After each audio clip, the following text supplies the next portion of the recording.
Oh my God, I think it's the best I've ever made. Well, we're What's live. up, everybody? Welcome, welcome. It's the Moonshine Collective.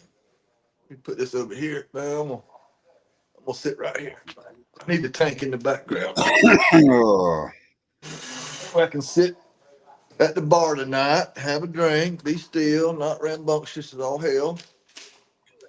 yep. I invited some local people that was in my area. If you're in Lawdy or Stark or Bradford or around me and I invited you tonight, please make it known in the comments that you're new tonight. We'd like to welcome you. And every time a new person from Stark comes in, Freight's got to do a shot. God damn it, dude. My phone is not working. Ugh. I'll take his turn tonight. I'm gonna give him a break tonight. We always do shots on the show kind of every now and then, just kind of see what everybody's drinking, kind of curious. And tonight we're hoping that Mr. David joins us from Black Creek Distilleries. I've been noticing for the past 2 or 3 years when I drive by, and I stopped in and glad I did. We became good friends, and they have little public tastings, free tastings, and he also does Fleming signs, and he's makes signs and stickers and billboard, whatever you Oh, want. here we go. He'll even wrap your car. He does Mr. businesses, David cars, Fleming. What vans. is up, There he buddy? is. Welcome to the What's happening? show. I figured Welcome, this sir. thing out, I guess. Welcome to the Yeah, Moonshine Collective. Right on, yeah, brother. all right. Hang I on. was just let. I got to pop a cork. Uh-oh. Is that the 2 year or the 5 year? This one's the two. That you mean this right here, sir? No, the one before it. Oh, that one's already drank. No wonder it's gone. It's in the tall bottle. Okay. All right. What's up, Michelle? What's up, everybody? I got this all sent out. What's up, Jason Acosta? Welcome, Jason. Hey, buddy. Glad y'all could tune in. Glad y'all could join tonight. I'll send out some invites, and I'm glad they all went through. Thank y'all for joining us tonight. You Cheers. ready, Randy? Cheers, brother. Yep. I'm gonna go out the bottle. He's got. What's up, Justin Meredith? How's it I going, just pulled brother? that bottle out of the Master freezer. Distiller Justin Meredith in the house, everybody. Morgan Stewart. That was the 2-year-old from this gentleman right here. And he's got some beautiful glasses. I like to swirl it and look at the legs on your glasses. I love the shape of the glasses that y'all bought to represent your product. Yeah, that one you just cut out of was a bourbon barrel. One I got here came out of a whiskey barrel.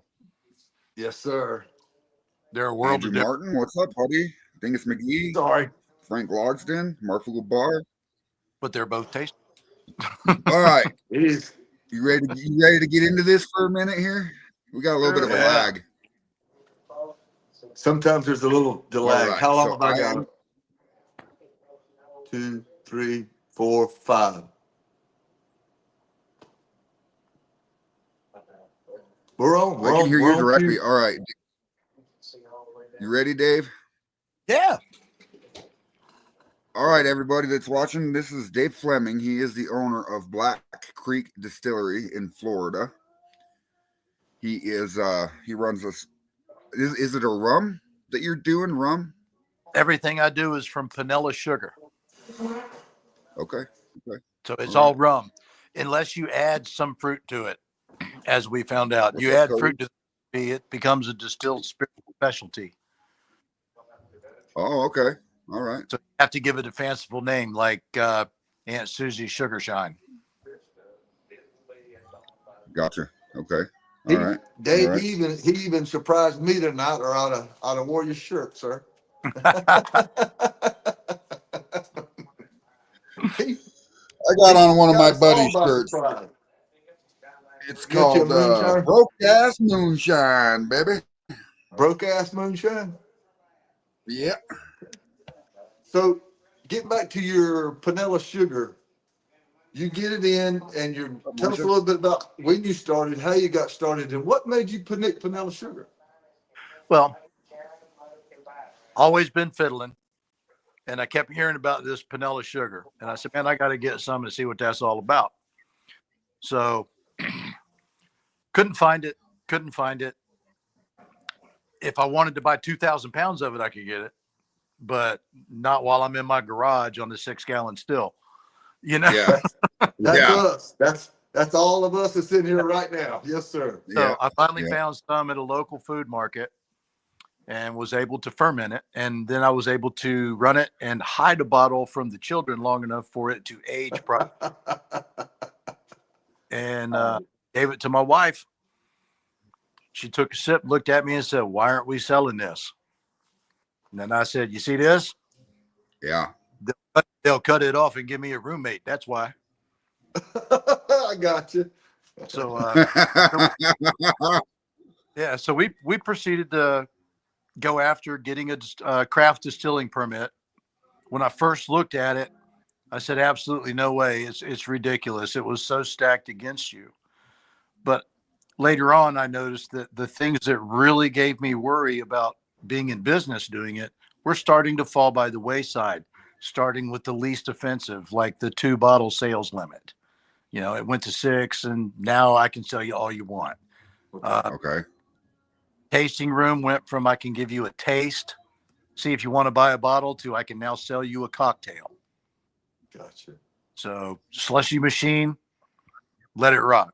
You know. Oh, that was so cool. Yes, I've never been in a place. I just experienced this myself just last week. When you mix his drinks with this, the slushy will make people want more. It sells a lot of white. Oh yeah. Oh yeah. You know, to the average person who Good. doesn't really Good. like that strong bite, but still wants the flavor and the effect of having a good time, but not get overabundant with it. The slushy machine, that way they make that with your mixture, like the lemon drop. Oh my goodness, you can't beat that if you like a summer drink. Whether you're mixing a cocktail or drinking it neat, a spirit shouldn't bite you. You know, it's alcohol. It's going to have a Right. little bit of a nip, but you shouldn't take a shot and go, "Oh crap," you know, and take you over. Yeah. It'd be enjoyable. Right. I'm not a teenager anymore, Yeah. making liquor because I'm too young to buy beer. You know. Yeah. For real. Yeah. Yeah. We, So, what kind of steel and stuff do you have running? What are you running? Are you running stainless setup? Are you running a copper setup? What do you got? I have a mix. I have a stainless setup, and it's a column still, and we can put up to 5 plates in mine. So the plates are all copper. Nice. I have mostly perforated downcomers. I do have one bubble plate, which speeds things up quite a bit. I think that's the only thing it does is run faster, really. I wouldn't recommend putting it over a perforated plate. I would make it the bottom of the stack, because down that bubble plate will overload one of those perforated downcomers quick, and then you end up with things you don't want. But yeah, that's all the copper. Of course, after every run, you have to take it out and clean it, which is just so much fun. But we shiny, and it works out just fine. That thing's so tall, all those pieces and the copper he was cleaning and scrubbing the plates and the directional, I call that a directional plate, the one that keeps it from the blades. Oh, the blade, that's a bubble plate. That's a bubble plate. Okay. Yeah. Okay. That is, he hand cleaning like a Cuisinart on steroids. Yeah, it is. I've had some video of going to his distillery, and I'm learning how to edit and make things seem more eloquently. And I think when he's just done 2 stripping runs now, or are you up to 3? When he goes back to doing, that's when I'm going to go and actually set up the camera and give the Moonshine Collective a tutorial, 30-minute, I'm not 30 minutes, a couple minutes long, of what you got going on there, and we'll turn that over one night so the rest of y'all at home can see what kind of setup he has there at Fleming Island. And it's amazing. I know I'm learning more about the column stills now from Mr. David. We're always used to the old fashioned, but nowadays the way he runs his system, the way he ferments his stuff with this, I've never tasted anything like it before. And I said, would you please come on and show that, tell the other folks about the Pinella sugar and how he runs his stuff, and give him a moment or two, a couple 30 minutes, whatever time you would like to spend with us. And what else do you have coming up, and what have you done? Well, the stripping runs, we did 3. I've got 100. I've got 250-gallon conical fermenters and a 52-gallon still. So it takes 3 stripping runs to empty one of the fermenters. Yeah. The result of that, you saw it the other day. Okay. Cans, and then it goes back through whatever configuration of the still is required for the product that the boss tells me she needs. Sure. And Sure. She knows what sells. that it either hits a barrel or a glass, depending on how pure it is. Like her sugar sign comes off at 188 proof final, so it's almost vodka. Wow. Wow. He got such a beautiful setup, and then he can Pretty good. he can set that up with a thumper. He's got a 55. Is it a 55-gallon thumper? No. It's a beer keg, 17 gallons. A beer keg. I'm sorry. Yes, beer keg thumper. Just so happened that the math worked out for my still that the size thumper I really needed was just about the size of a beer keg. So I got a beer keg, grabbed a torch, made it what it needed to be. It's a thumper. He pulled a frayed knot on it, Frayed. He just went and made it himself. Maybe we'll have you dip it. Oh, yeah. Barrel. That would be cool. I would love to. I'm trying to work on how to pick up something that big, hold it in the water, and turn it. Shouldn't be too bad. Maybe 2 people, one on each end. I know we can control it then. Couple of toilet plungers. Yeah, one on each end and turn slowly. Don't think I won't. I had Mr. I had a guy willing to what was it? He wanted his car hood done. He's got a beautiful, beautiful car. And I told him he could wrap it, but he still insists on me to dip it. I said, yes, we'll get a swimming pool and a little crane and a little harness, and we'll hold the hood, and I'll get in the pool and I'll dip it in the water. What's up, Chip Lewis? What's up, Jason Wade Harrell Sr., Douglas Taylor? Yeah, I can't see the comments. What we got going on, Mr. Knott? Oh, you're good. They're just saying hello and stuff, and talking shit about each other. That, the usual shit. Yeah. Look at that. Y'all see the legs on that? I don't know if it's showing up good on there or not. Give it a second. Don't dump it out, fucker. Huh?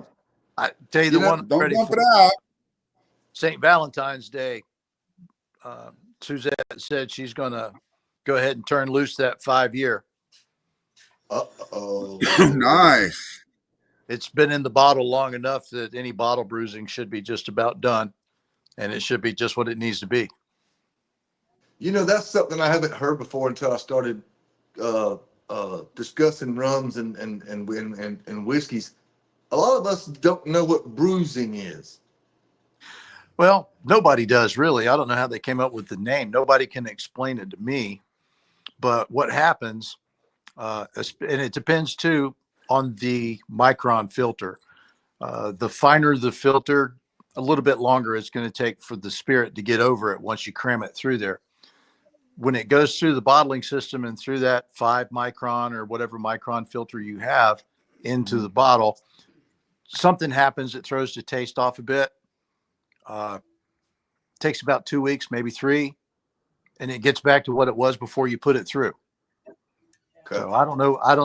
I guess that's why they call it bruised, but it heals.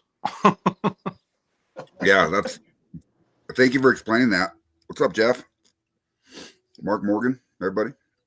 His setup is his arrangement where he goes with his fermentation vessels that you go. He can it's really a one man, even though his wife is right there to instruct him what he's doing wrong and what he's doing right. Everything is fully in charge. Believe it, sir. I said she's fully in charge. Believe it. Yeah. So I'm giving due credit here. and Very and and popular, that, brother. she is. I never met another lady as intelligent on what's going on with what's happening at the time as she is. When you come in and say what's going on, me and David can be talking, walk out there. She can pick right up on the conversation. She Oh knows yeah. everything and guys, these local distillery, we need more of them. We need to support our local distilleries and give our guests something that they've never had before. Everybody can go to ABC and buy Jack Daniels this and Jack Daniels that, but when you get into the local economy, the local distilleries, that's where America grew from. And that's why we're doing this with David and everybody else, and why we're on the show with Fred, is to establish more home brewing, more local distilleries. The giants are big enough. It's time for our average company to grow into what they want.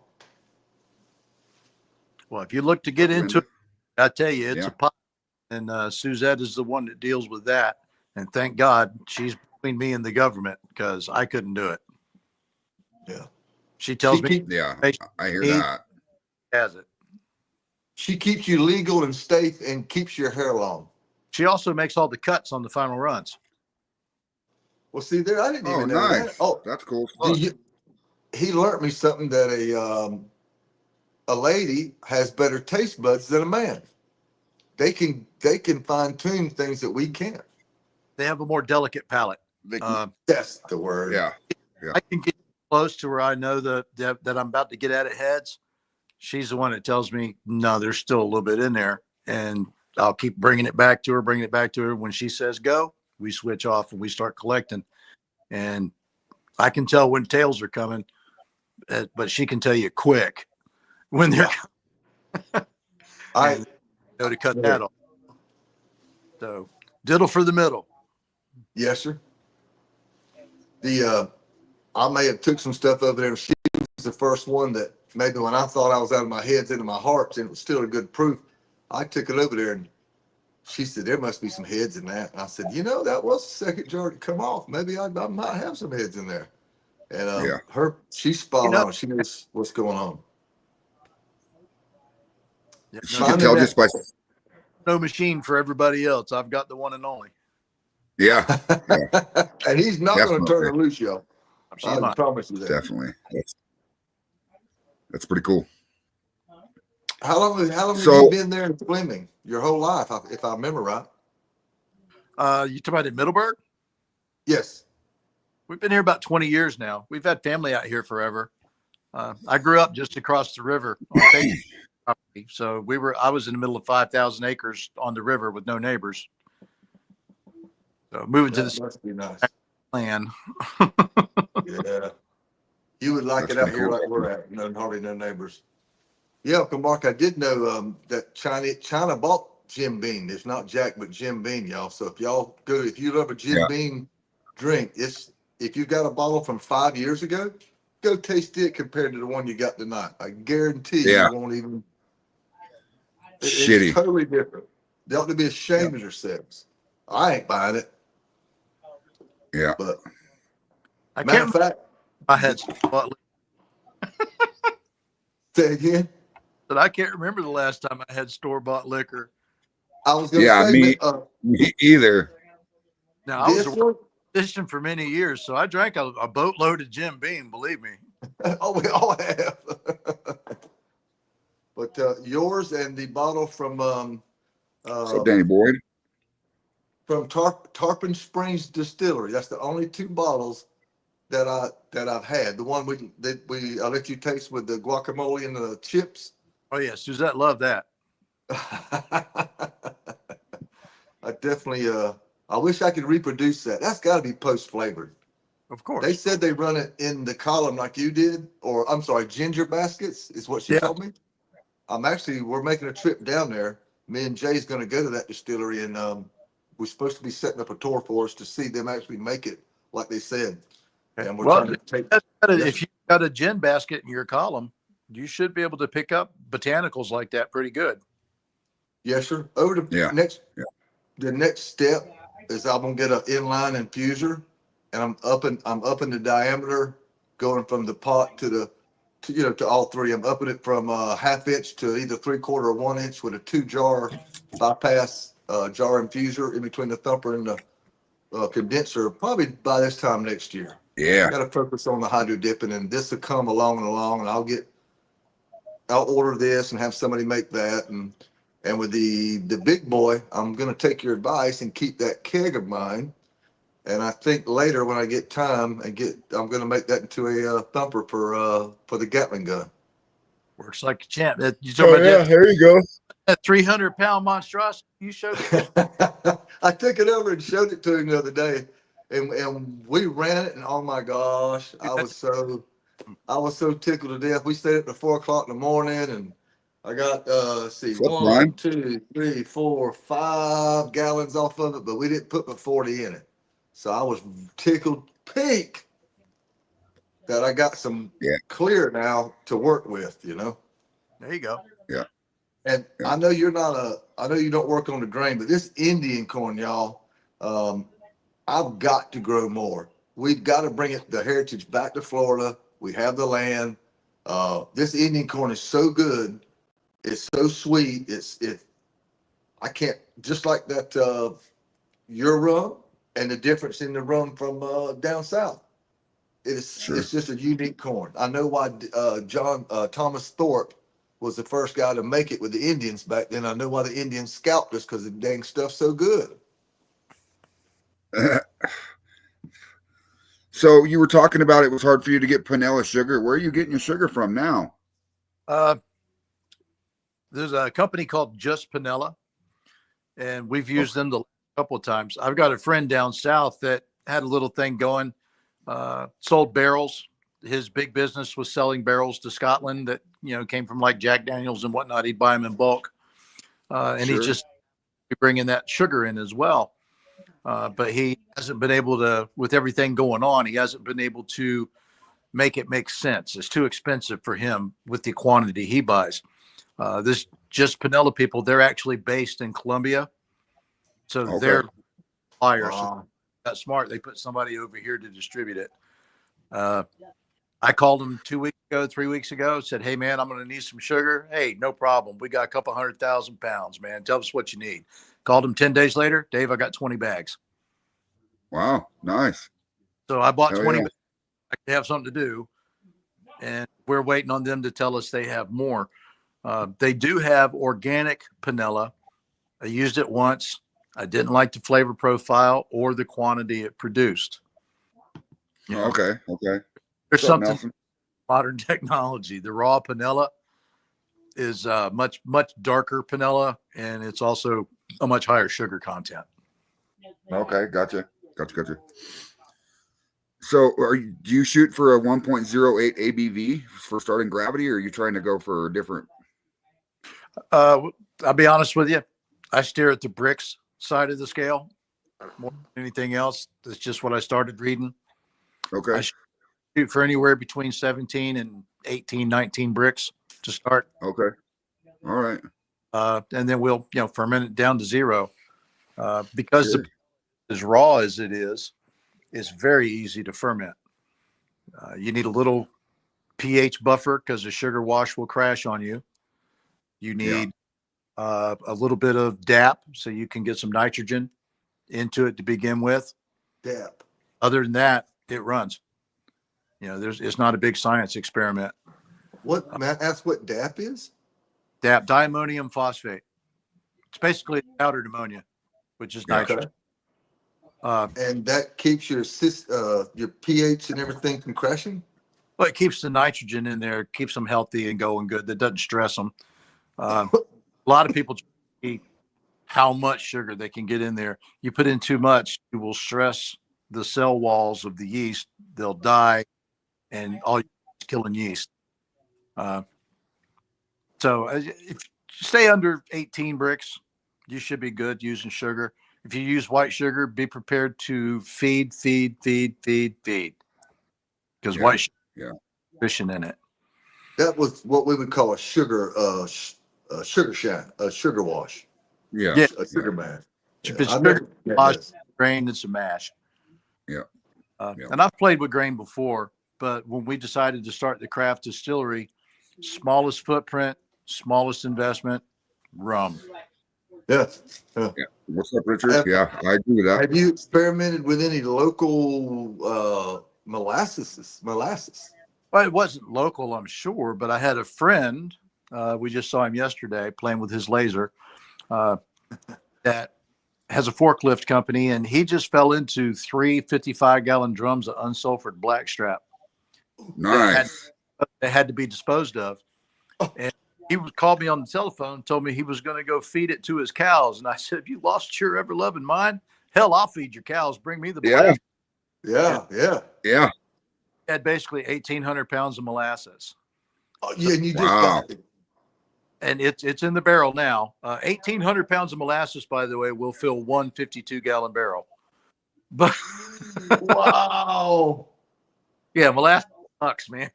It's heavy. I got Yeah. to see this. I've never struggled Heavy. to keep something alive so hard. There is no nutrition in molasses. It took a different yeast than I normally use. Sure. Yeast I use, it's not enough for them. When I got the proper yeast, it ran fast. And I know why now, because there's such little sugar in it. But yeah, once we got through running it, it'll be interesting to see what the difference in the flavors is between the vanilla and the molasses. Yeah. But molasses is a total pain in the ass. I don't want any more of it. I was going to ask, was you going to do a dunder and keep it going? No, with the yeast that we use, I buy it in bulk. So we throw what we need into it. When it's all done and over, I'll take some of the dead at the bottom and put it into the next ferment. There you go. And the ferment I have right now that I'll be surprised if it's not almost finished tomorrow when I get in. But the ferment we have going now, I did that too, and I haven't had to buffer the pH once. Nice. Wow. You So know that there's something. beefy, go ahead. Go ahead, Mr. Dave. There's something to be said for dead yeast. Yeah. Yes. Yes. And is that yeast cannibalistic as well as some of our grain yeast will be? Well, you throw it in there, basically dead yeast is a nutrient. So yeah, they're eating their dead buddies. Yeah. Yep. You know, I would say this. Sure. On that little video I took not the other day, when I looked in the barrel, it was rolling. You had a heating element in it, and did you also have an aerator, or was that doing that on its own? It was doing that on its own. Spray. It looked like he had I can't explain it. Yeah. I seen that video, bro. It was rolling. Like, holy crap, that was rolling. Yeah. I think it was you that asked me that, and I just remembered to ask Dave because I didn't. No, it's just got the heat. The yeast I use likes it to be above 88 and below 104. Ooh, no wonder it was going to town. Yeah. So I keep 94 because 94 is as hot as a large commercial fish tank heater will make it. Apparently at 95 degrees, your fish die. Yeah. Who knew, you know? I found that when I was a kid, don't get your tank too hot, come home and float fish, you know, but 93, 94 degrees, my yeast love it. So it's, wow. well, you know, it was 26 degrees last week. We were fermenting in a cold warehouse. Yeah. And he is off the ground. He's got his vessels probably 4 foot off the ground. They're asking what kind of yeast do you use? Do you mind telling them? Sure. We use it's from a company called Lallemand. They're a yeast and biofuel company. They sell bulk yeast. I'm probably one of their smallest customers, but it's a yeast called RM. RM. Okay. Distillamax. RM. Yes. Distillamax. Okay. And yeah. Everybody that's tasted my brandy, this gentleman right here, that Distillamax LS. That was LS for that. That was for fruit. Oh my God, y'all. I told everybody I mashed it, but I think that Distillamax is what nailed it. I mean, it really just did everything it's supposed to do. But and I tell you, a lot of my people at Lallemand, I can send them an email and go, "Hey, I've got my hands on 1,200 pounds of peaches. What do I need? Right. And they, Right. and they said a machine to peel them and this, Yeah. Yeah. So, That's and then pretty cool. August when the peaches were in season. It's the first time I've seen peaches down here that were worth eating, much less making something tasty out of. I've got to hook up on the strawberries and bananas, and my buddy Jay just made a uh, banana rum. He brought some over, and I gotta stop by there on my way to Country Boys Guns maybe tomorrow or the next day, and I'll bring y'all some banana brandy. And I've never had it before, but I gotta try that. It is You so good. Oh yeah. just got the peaches. I'm gonna get some peaches. I was gonna ask you, would this Distillamax work with the bananas like it did the strawberries? Since I have some. That'd be a good question. I would ask. I can find out Okay. for you. Please and thank you. Yeah, I Yeah. can find out for you what's the best thing to throw on the bananas. Sure. Yes, sir. Yeah.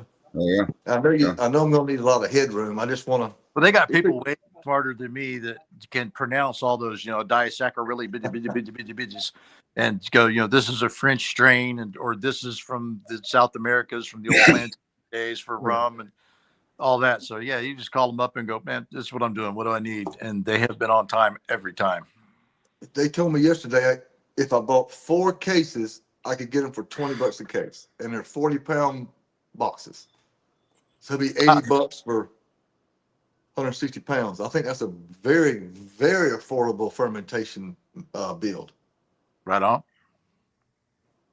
And then all I've got access to is the white sugar, but I wish they would sell. Oh, well, they do sell the panela sugar in the grocery store. So I'm going to start buying those bricks of the panela sugar and put that with the bananas like you do your rum, and that should really kick it off.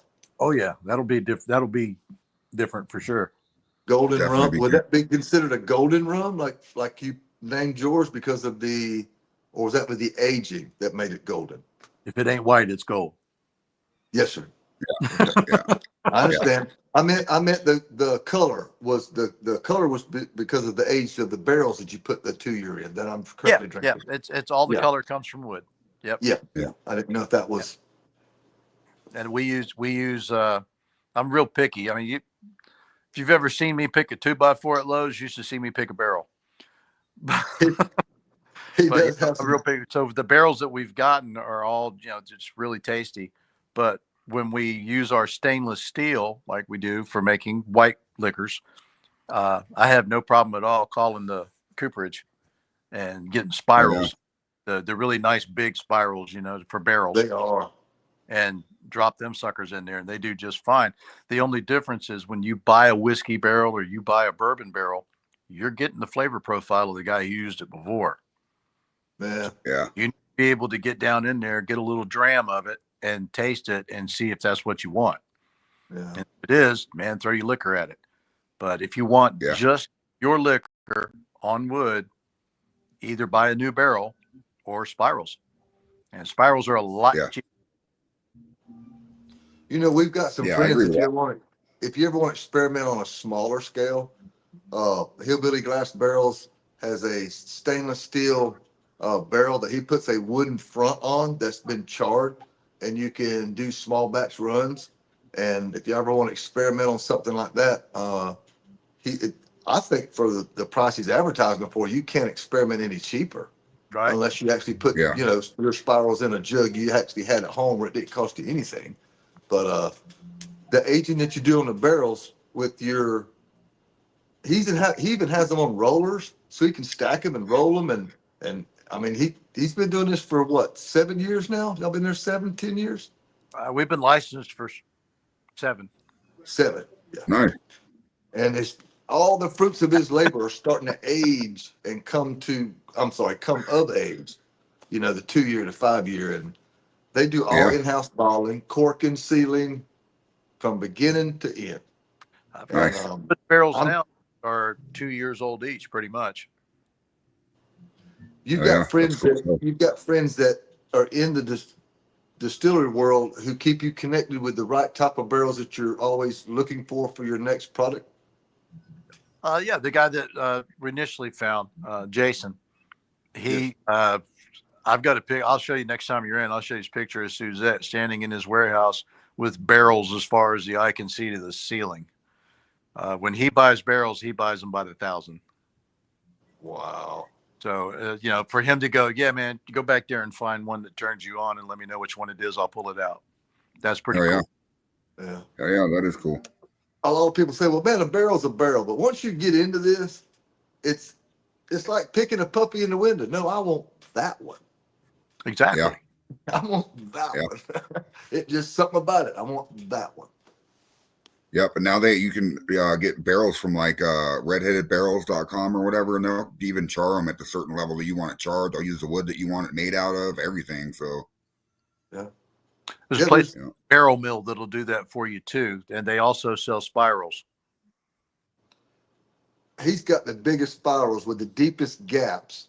So you get, I mean, the ones I've seen. Well, they're made 52-gallon barrels. Yes, sir. I guess the ones I'm Richard also Henderson. always buying are smaller grade. I'm not comparing the size, the quality, just the They- distance of the spiral is for bigger volume. They do make little ones. They have little spirals that you can toss in a bottle. Yes, sir. Like a size of a pencil and bigger. Richard Henderson, the guest tonight's name is Dave Fleming. He owns Black Creek Distillery, and he uses panela sugar to make his rum.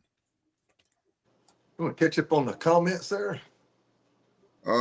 They're just the last one was Damon saying he could get you 50-pound bags of panela, and then Chip says he met this guy I'm not sure who he's talking about, but met somebody at Hillbilly Jam.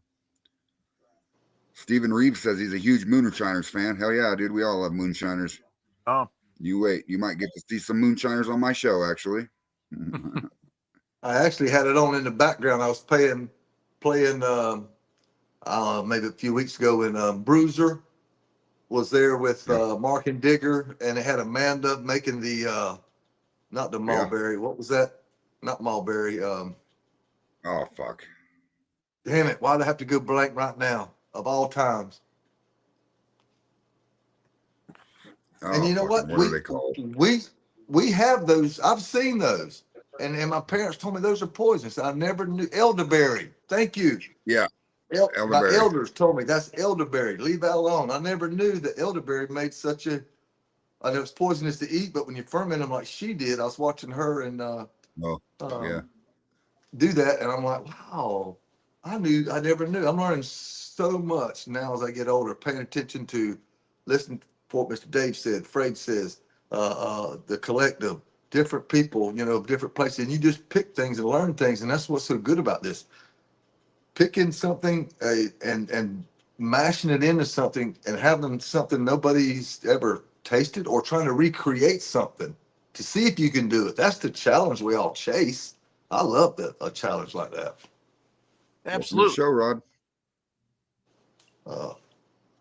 I've been having internet.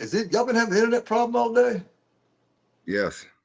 This one's called Bolt Action, Moonshiners season 14, episode 8 is what I had on earlier. Yeah. And Bruiser looks cool as all get out, man. He's just, I know why they call him Bruiser. Look how big he is. I mean, he's just, Yeah. Oh yeah. he's just big everywhere. He used to play football.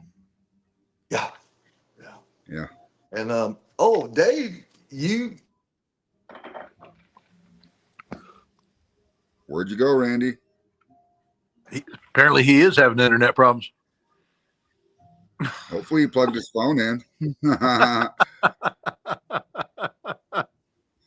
It's all good. He'll figure it out. He'll come back. Yeah, he will.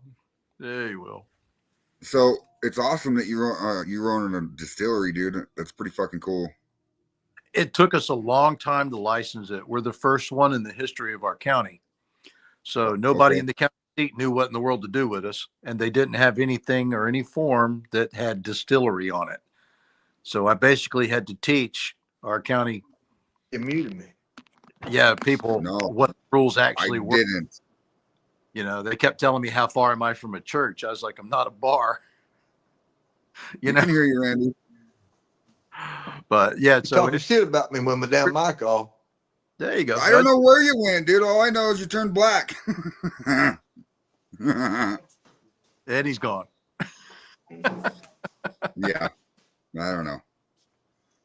You must not be able to hear him. Where did my hearing aids go? Oh, Why mercy. did they leave me all alone? He's a character. Boy, he was like a kid with a shiny new puppy the other day with that big old cannon in the backseat of his pickup Oh, truck. yeah. Oh, yeah. Yeah, yeah.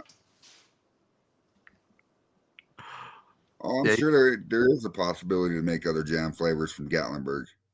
We could teach you how to make jam flavors. What's up, Satu Tatamono? I can't hear nothing. You're not muted or nothing, dude. We can hear you. Bye, Felicia. he's having technical difficulties. Yeah, he is. Yeah, you must have seen a squirrel. You're right, Terry. Now I can hear you. His name is the distillery name is called Black Creek Distillery. They're in Florida. Yep, Black Creek Distillery. Yeah, that's my label. One of. Yeah. Yeah, actually, we're doing pretty good. This the one that we're going to release in February, 7th year. This will be my 7th label on the counter. Nice. Yeah. Oh, yes. Catching up.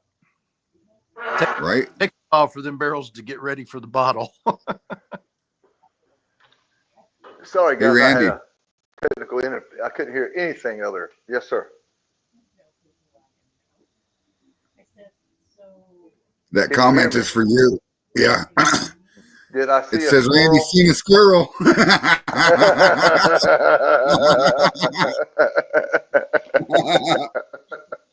Yeah, Billy.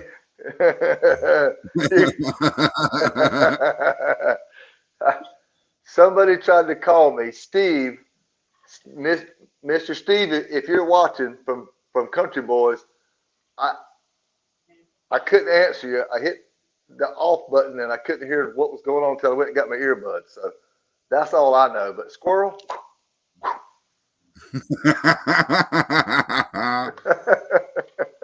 Yeah, Satu, everything's going good, buddy. All All right, so we're 42 minutes into this thing. I'm going to go ahead and post the link in the comments. That way, if anybody else wants to join us, they can come join us. Yes. Let's see, where is it? I am.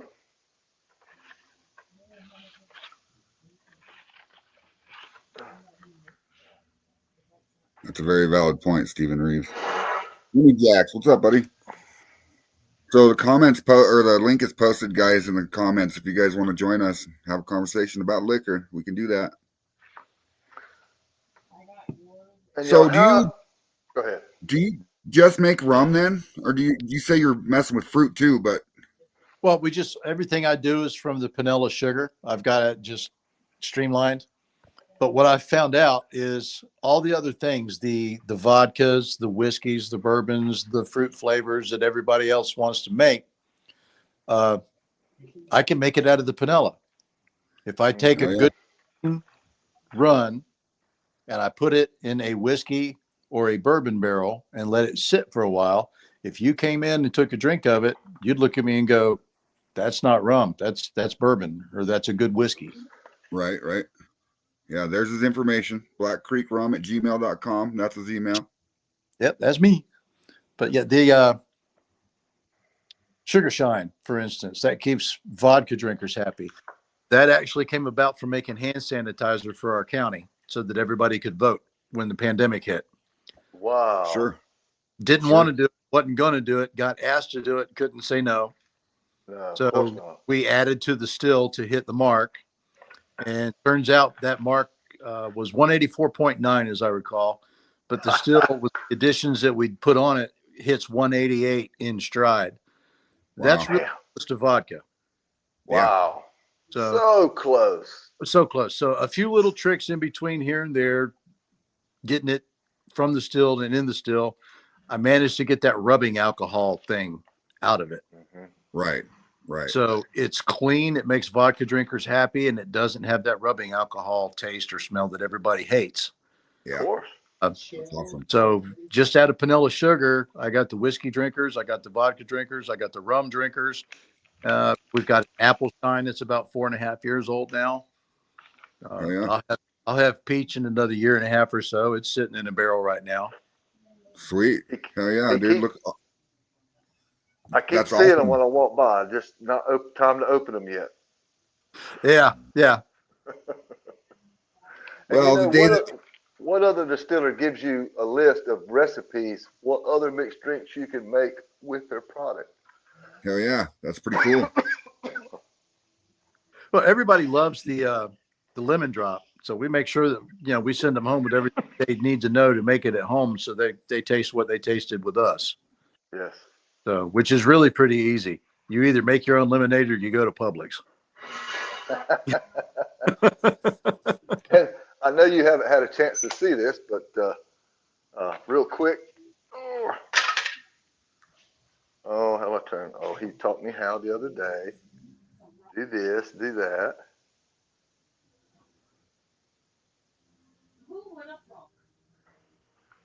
You're on the tank.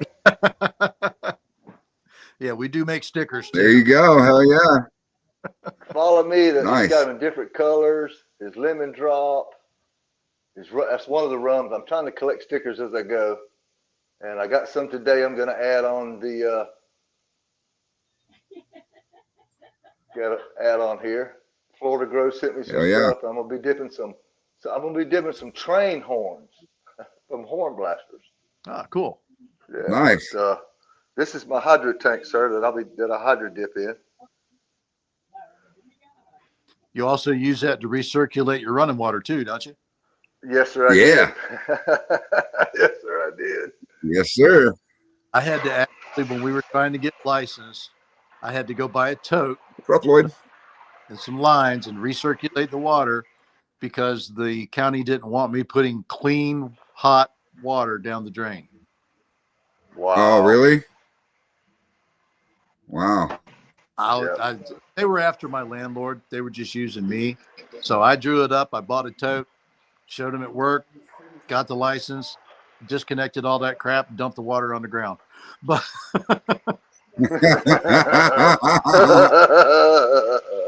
Yeah. One way to Fuck skin a 'em, cat. right? This water, after they had it cleaned and tested, ain't nothing going down there. Ain't no sense in. Well, he does have a pond there that he can always bring the water level up when he needs to. See, how do I go back to this? There we go. Look at Randy. He did it without losing connection this time. Congratulations, Randy. no, he didn't. No, he didn't.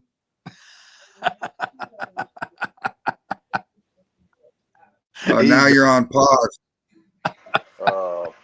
There we go. Yeah, now you're moving again.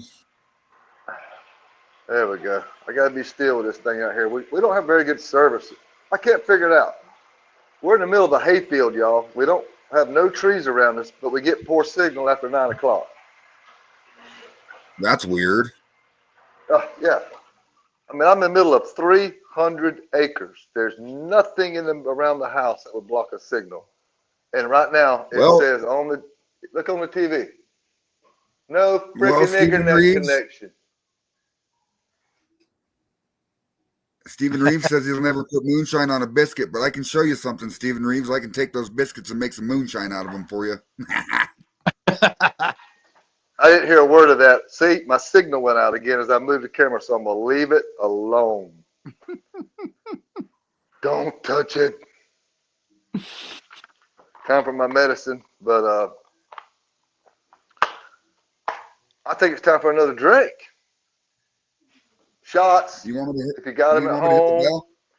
Yeah, ring the bell. Ding, ding, ding. If you got them at home and it's nearby, grab a glass. Don't be afraid to pour 2 fingers in there this time. I ain't saying you got to do it all right now, but ain't no sense in getting up again, right? That's a Middleburg shot glass. It's 1.5 ounces. There you go. I'm taking little sips because this is going to be a long night, I'm sure.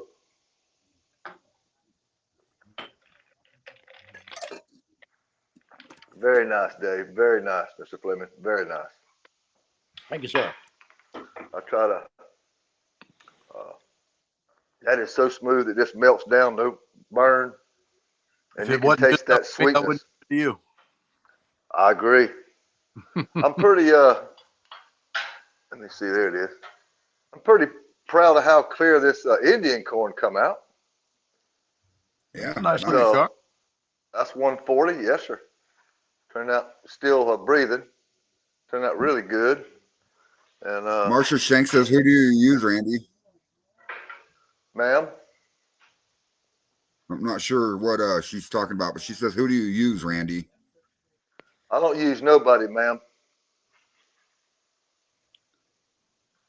I'm not sure what she's talking Me either. about. Yeah, that's pretty right there. Look at how clear that shit is. Yep. It works for me. That's the first If you're run. making the right liquor, Stephen, it doesn't burn. Who do I use? Let me think. What's she trying to say? She'll ask her in a second. Okay. I'm sure she'll ask you here in a second. I'm sorry, darling. I'm multitasking, and let me turn my channel back. Just my rabbit ears.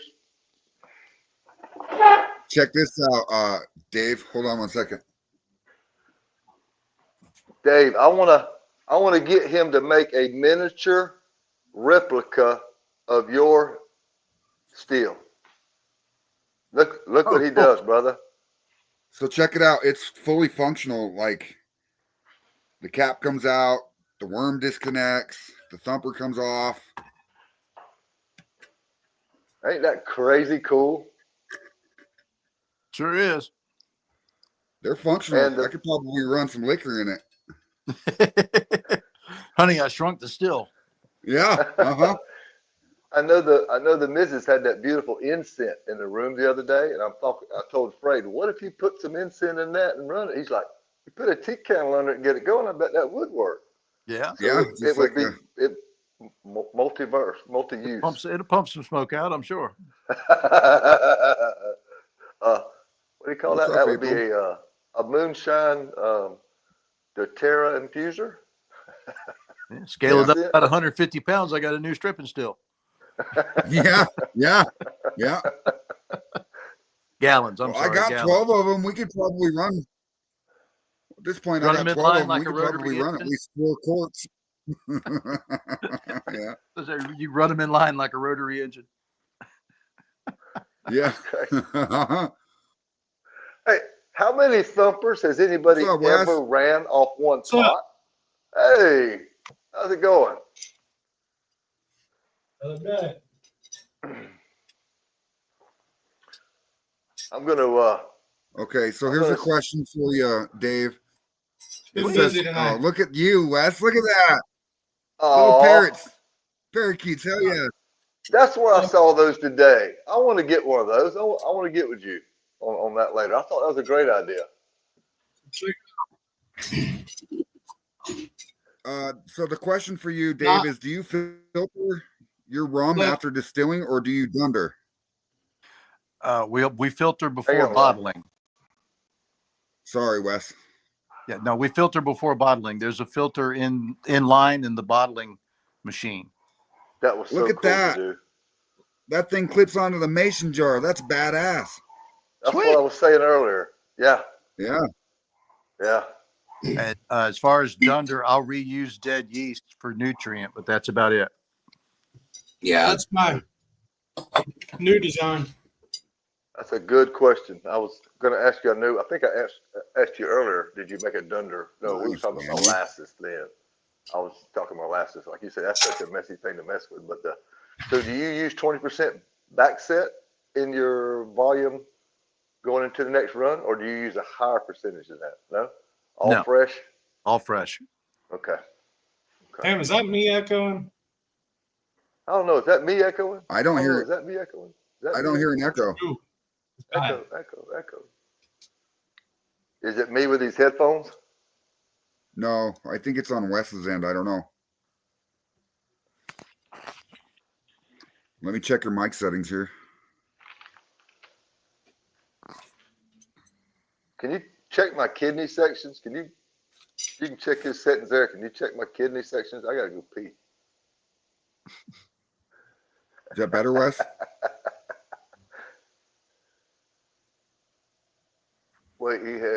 parakeets, something. That fix it? Oh, Yeah, much. It was on me. My bad. okay. He has Nice. parakeets. Maybe I'll get to hang out. Yeah, it's Damon Maybe, talking shit to Wes. It's funny. I got you. I got you. Nope, I like to see. it's still fucked up.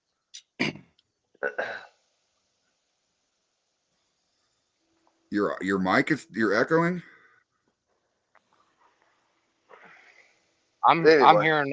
I'm hearing everybody about 3 times. Y'all hearing that? No, that's all you, No. buddy.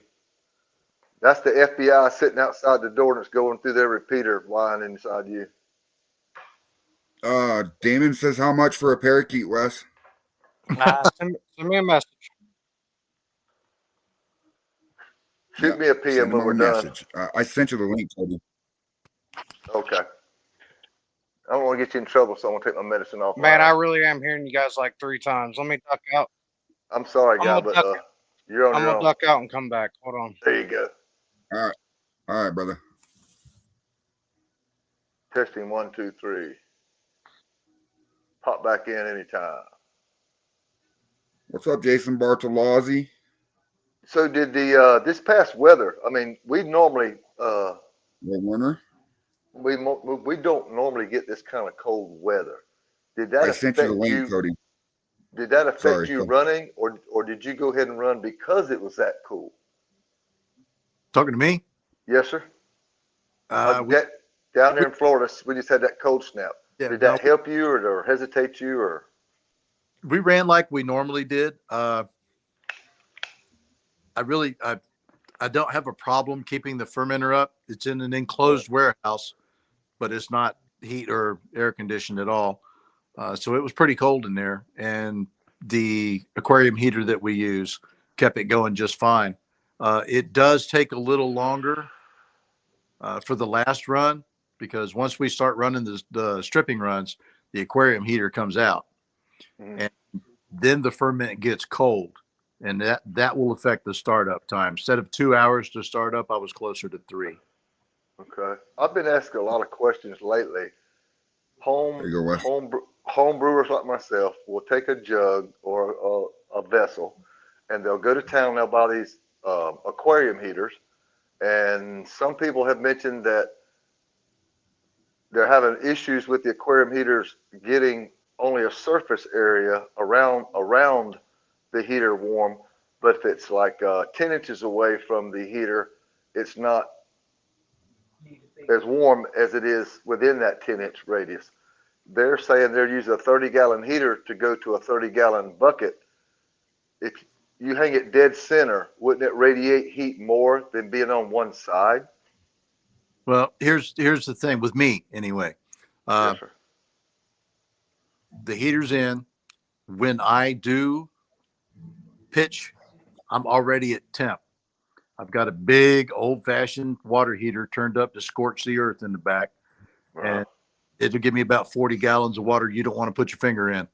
Right. So we'll put that 40 gallons in and start throwing sugar at it. And then about 30 or 40 minutes, when the heater's up to speed again, we'll go again and throw the rest of the sugar in.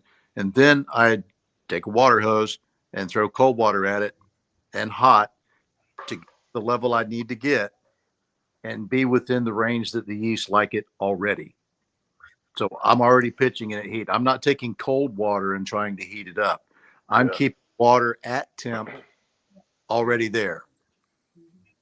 Are Sweet. you taking your starting gravity at a certain temperature? About 95 degrees. Okay. So yeah, I mean, once it's all mixed in and everything's together, and I'm sure of the temperature, I've got all the stuff in that I need to put in.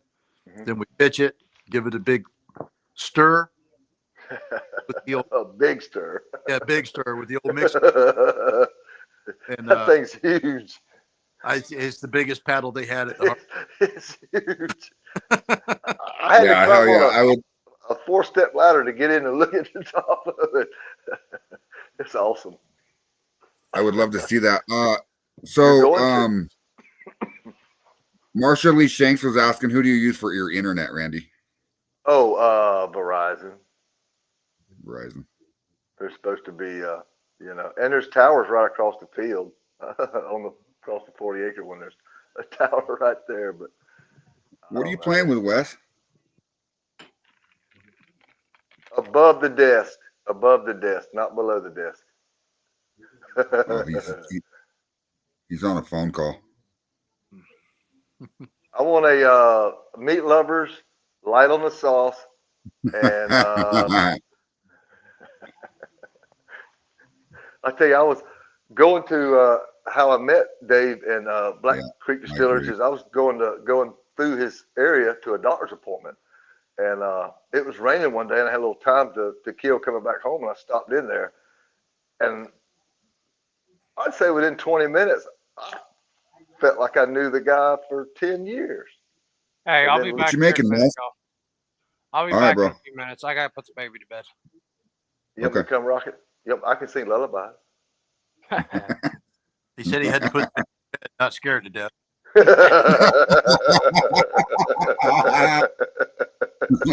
Yeah. That's funny shit. That's why I told you he's down there some cool as hell. Hell yeah. Hell yeah, dude. You know, it's funny was my youngest daughter posted a picture or a video of my son-in-law playing Baby Shark on the guitar for my and they sang 14 verses of it, man. I know it had to be killing poor Chad. I mean, yeah, the guy was on the Warped Tour for 5 years. He's a guitar man. So he's sitting there just Hell Baby yeah. Shark, and I'm like, gotcha, sucker.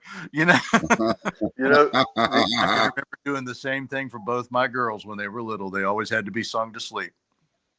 So you said Warped Tour. What kind of music do you prefer then? Me? Man, I was listening to everything from Miles Davis to Metallica earlier today when I was working in the yard. I told you y'all had something in common. I just throw it on shuffle and let it roll. Can you play us a tune? Oh, I'm nowhere near that right now. Okay. He can play, y'all. Don't let him fool you. He can play. Oh, you talking about asking him to play a song on his guitar? Yeah. Yes, I was. Yes, I did. He said he's a little rusty right now, but he can play, y'all. They're all. Oh, good God! I'm not halfway. Here, I'll show you the mess. You made him get up, Andy. I know. Oh, look at that. There. Oh, look at that. Hell yeah. Oh, he don't know just how to play, y'all. This man can play. Damn, he's got drums and everything. Look at that. Nice. Nice. Lord. Those are in the case right now, but those are my two 12 strings. I've got a Martin and a Seagull 12 string. Nice. That's what I play mostly. He's surrounded by talented people, friends that play, and people he used to run with. You know, like we had old road dogs, and being from here and all the local establishments on the weekends, and especially in the summertime, on the weekends you'll get these outside bars and these guys that go out there and sit and play, and before you know it, it's crazy how songs will come out and people will ask this, and everybody has a good time.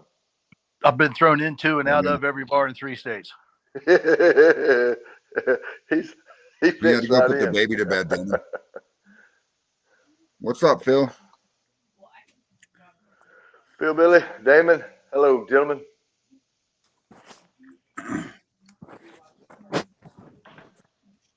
So all right. So your distillery is your full-time job, yeah? Well, I have 2. Yeah, 2. I've been in the sign business for 42 years, signs and screen printing and such, and that pays the bill. The distillery pays for itself.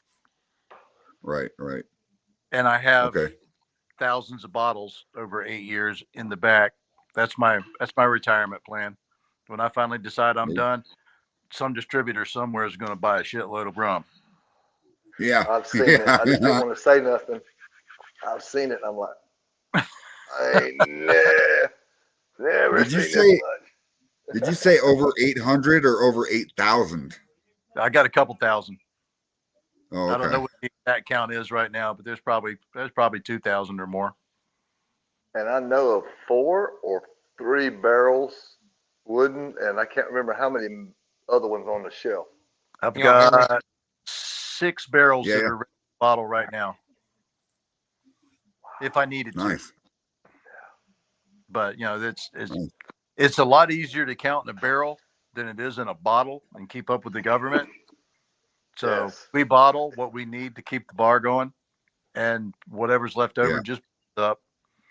So where we're sitting right now, I shouldn't need to bottle for a little while, because we did just bottle that 5 year. That was 244 bottles of 80 proof. That was how many 240. there was 240 on the day that I was there? Yeah, but when we Wow. bottled the 5 year, it made 244 bottles.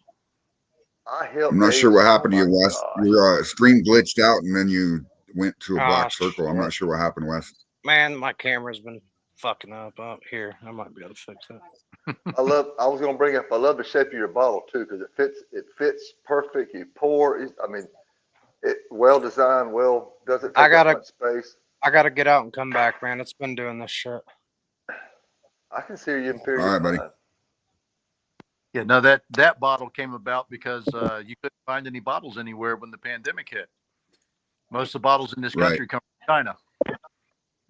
And those bottles are actually German made, and I bought them from Canada cheaper than I could find any bottle in the United States at the time. But they are. What's up? What's up, Liz? Nothing much. Just to get this mash going. What you got going on? This one, it's a sour mash I made out of my last batch of bourbon. So Sour mash after the last batch of bourbon. So that was that 3 grain, or was it the 4? it's a 3 grain, but I added oats to it, so now it's a 4 grain. And you put that your aging, which you already produced, right? Now you're gonna start sour mash on this one. I've got a gallon aging in this barrel here now, so I'm gonna let it sit. Did you get your barrel from Terry from Hillbilly Glass Barrels? I did. Can we see it? Yeah. I want to see it. I want to see it. I want to see it. I want to see it. I want to see it. I've got a barrel here that doesn't have a head pushed in it that I'm gonna hydro dip in wood grain this week, and I got Here it is. No. beautiful. Damn, load the bowl, baby. Yeah, outstanding. 70. I used the Moonshine Collective discount code. And I think it was like $73. Hey, Yeah.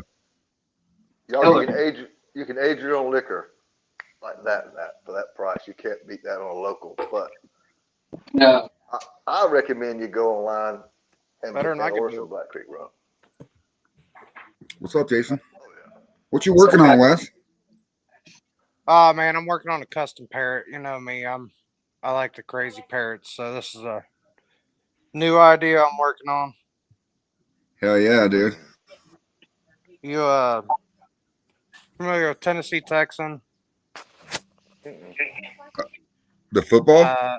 No, he's Oh, a Texas. TikTok guy. Oh yeah, I probably know him on TikTok. Shady Homesteader. Yeah. Time for a tote. Yeah, he's this one's for him. Well, if he likes it, we'll see. But yeah, I'm going for something pretty fucking wild. That's how I do my parrots. These little ones are one thing, but this one's all custom. So I'm trying to decide what I want to do here. Hell yeah. What you working on there, Dave?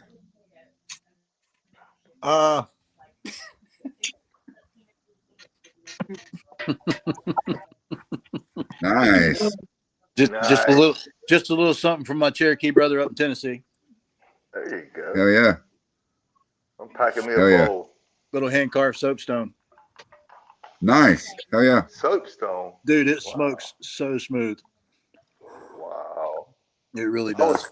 was telling Frey tonight, somebody give me an idea about taking a mason jar with a handle, taking and drilling a hole away from the handle, putting a piece of copper down in it like a coil on a condenser, and on top of the lid, have a little bowl with a screen so you can put your weed and drill a hole in by the handle so you make it a carburetor, put some water in it, and you got a mason jar condenser hitter. And Shit, if I can, it can be one-handed. if I can I find want the to make that. If I can find the picture, I made something super close to that years ago. I don't have it anymore. Yeah. Huh, that's cool. And then I can hydro dip something nice just on the bottom where the water would be, so that way you can see the smoke above it, like some flames. Just dip the bottom in some flames so you can see through it. I think that would be beautiful. It's I'm actually gonna make Yeah, one. well, it's actually super easy to drill glass with the right bits. yes, Well, it Nick, you is. don't have to drill glass at all. The holes I'm talking about are in the lid itself Oh, see, of a I mason jar. drilled. Just drill a Oh, hole. Mark. It's so easy. Drill 2 holes, 1 hole for the copper to go in and make the coil. When it sticks out of the lid about 1/4 of an inch, just put a reducer, enough to put you some weed in, put a filter, and poke a hole right where the thumb is. So when you spin it on, that's your carburetor. All right, Smoke yeah, goes in there through the water, fills the jar up, let your thumb go, and it releases it to you. I actually drilled the glass and put a. You did it the hard way. Cooked it. Well, I put a one of those No- rubber no gaskets offense. with the little bowl connectors and everything. Mm. But yeah, Yeah, it was yeah. probably the hard way. We used to do it out of liquor bottles, so we were already drilling shit, and somebody wanted a I see the jar, point. so I Good made night. a jar. Good night, Morgan. Have a good night, buddy. Mark, Morgan Stewart. He said he's gonna go to bed. Morgan Stewart, gotcha. Hillbilly says that he drilled out the bottom of a jar and made it an infuser. I actually thought very Wow. seriously about that. I was concerned that the heat would do something wild with it. I want to see that. What are you What's up, doing, Mark? Uncle Moonshine? I What's can't up, find my fellas? lighter. Hey, Uncle Moonshine. Mark, How's What's up? I was just showing off your parrot. Hell yeah, man. I love it. I'll I cash built out that to you later, probably tomorrow. I built 5 Things are of them. badass. I Dave? love it, man. That's fucking cool as shit. I got a perfect mason jar pitcher that'll fit on perfectly, man. I can't wait to use it. Well, it's Oh, just yeah. got soft copper like a clip on it, so you can pretty much bend it to what you want it. It'd be tough to use it on like a small mouth jar or regular mouth jar because you'd have to bend it a long way. All It's definitely made for a wide mouth, but And does Yeah. it come with that? Does it come with that little? no, man, I'm not shipping them out because look at this. Yeah, Oh, yeah. Oh, damn. Ouch. Dude, it's so tiny and fragile that I'm not shipping them. I'm just gonna send How- people the link. They're Hell gonna have to yeah. order it I themselves. got one, but we use it for printing when we use our alcohol in our water to do the water and ink balance thing. I just know that if It I only try goes to, up to like 10% alcohol, though. you could put bubble wrap that and put it in a medicine bottle. yeah, I'm just not. I would rather I wouldn't. people just, Oh, I'll be know, right I'll- back. Hold I'm that not thought. lazy, I'll be but I right was back. willing to pay for it extra if you do that for me. If you got one, I'm suck at trying to order something. I suck no, at it's on eBay. I mean, there ain't nothing to order in it. it. Yeah, it's going to be too. I don't want to deal with broken, and then I have to buy more and send them, and I don't want to deal with all that. I I'd get rather it. people just order them. I get it. Mark and Dave, I'm glad y'all are on here tonight. I've been I have mentioned Dave to Mark and Mark to Dave and Frayed to Dave and Frayed to Mark for gosh, a year now. So thank y'all Yeah. both for coming on. Frayed, Dave. Yeah. I'm glad to be here. And Uncle Mark Uncle Moonshine. I have an Uncle Mark, y'all, and I have such a habit of calling him Uncle Mark. I don't mean Changing to. of the It's guard. Uncle Moonshine. Mhm. But I'm in Dave, yours. next time Mark Morgan comes through Jacksonville to see me, he That's would funny, Jason. probably stop there and by see you. He's been wanting to, and just time wise, he's on a short trip, and but he's definitely maybe I'll meet him at your place. Yeah, sure. Anytime, man. Yes, sir. I know he would love to see what you got going on there. Oh, he's gone. He must have stepped out to take a leak. I think he's looking for that He's all hydrometer. right. Oh, okay. Oh, I'm gonna keep working on this shit, so Okay, I'm cool. here. Yeah, you work on that. We'll talk. Anybody got any questions they want to call it a I bazooka don't know if you can tube? see that or not. That's a That's picture. pretty. oh, that's Oh. badass, dude. Hey, My, here's son, so my here's the son-in-law problem, found Mark. this. My son-in-law found this at a garage sale. That's a ball pitcher? Oh my Yeah. God. That's cool. badass. So the Whoa. problem I see though, does it take a wide mouth jar lid? No, that's a pitcher. No, it's That's a pitcher. I know, but I don't. You'll have to try, man. I'm not sure this will bend and fit that. I'd almost have to have What's it up, Dan? to make the clip for it. What's up, fellas? I see what Well, you're saying. it's not. Lips. It's not no big deal. I just put it on a mason jar. It'll fit half gallon. I mean, Yeah. you see, it'll fit half gallon mason jars. I don't know why it wouldn't fit this. I really don't. We'll try it out. It might. I mean, I'm not sure. I just don't want you to get it and then, Be it positive. not Be work positive. for what you want. Yeah, Like you motherfucker said. found out at a garage sale. Lucky Yeah. son of a biscuit. It's pretty badass. He saw Yeah, that shit. He thought of me. Badass. He brought it to me. Mhm. Imagine Oh, that. yeah. He thought of you on that. Welcome to the show there. Is it Dan? Oh, this is Soto. Hey, nice to see you. Satu Tatamono, baby. Satu, yeah, Maybe. now I know who I'm looking at.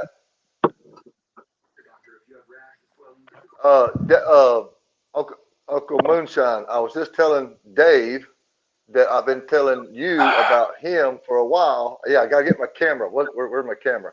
The hell are these And people doing here? I know when you come into from Jacksonville to see me, you could swing in there at Black Creek Distillery at Fleming Signs and see him. I'll be more than glad to meet you there. Absolutely. I'm going to be up there on the 31st. I'd like to stop in. Anytime. Great. Cool. Awesome. I'll definitely make time for doing that. I got an interview Friday in Jacksonville, and I got to do a bootleg run as well. So I'll stop in on Mark my way back. Morgan's working. Right on. Yeah, Well, I call shots. I call shots to your interview.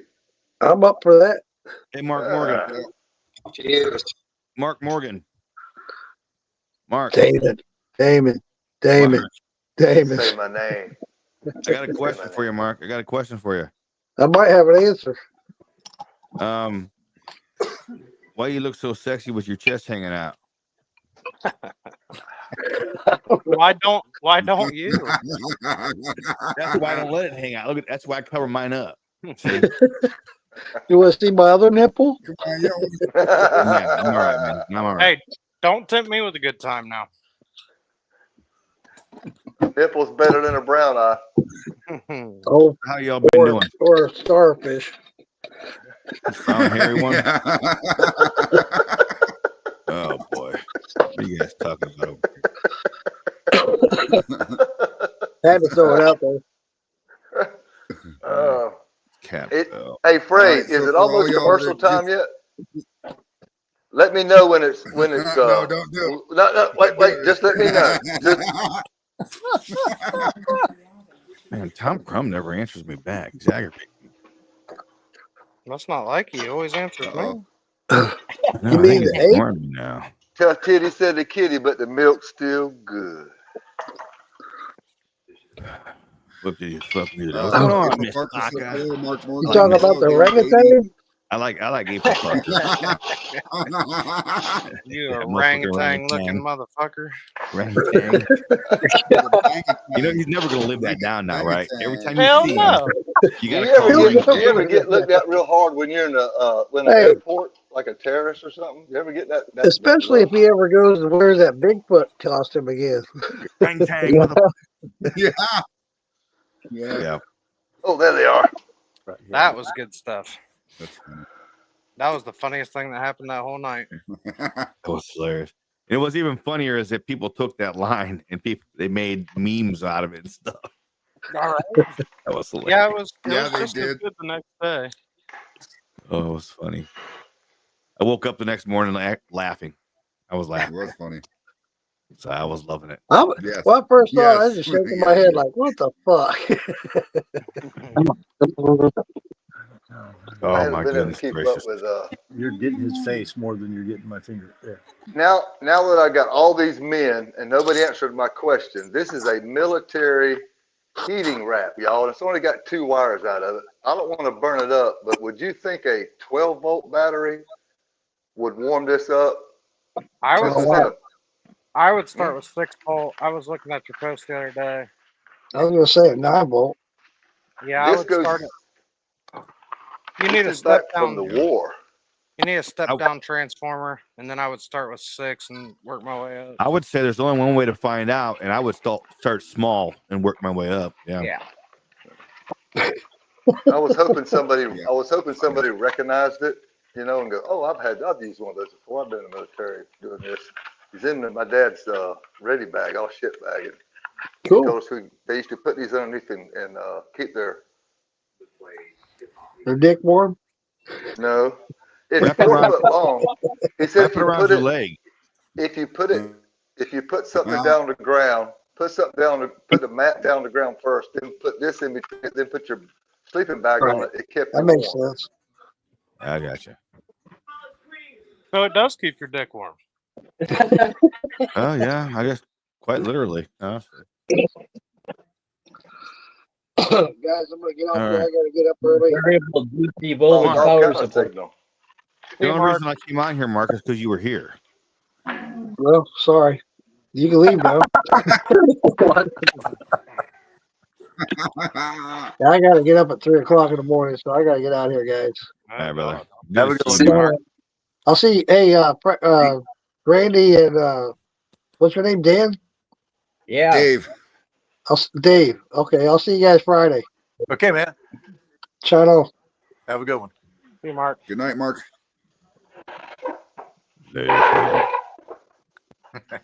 Is that better, Damon? We got. Oh man. I just I can't realized hear I got nothing. a comment at the bottom of the screen. Hey, Squirrel, Yeah. you're frozen, Squirrel. Hello. I can hear you. How's that song go? Hello. Is anybody out there? My connection sucks. Yeah. Did you move your phone?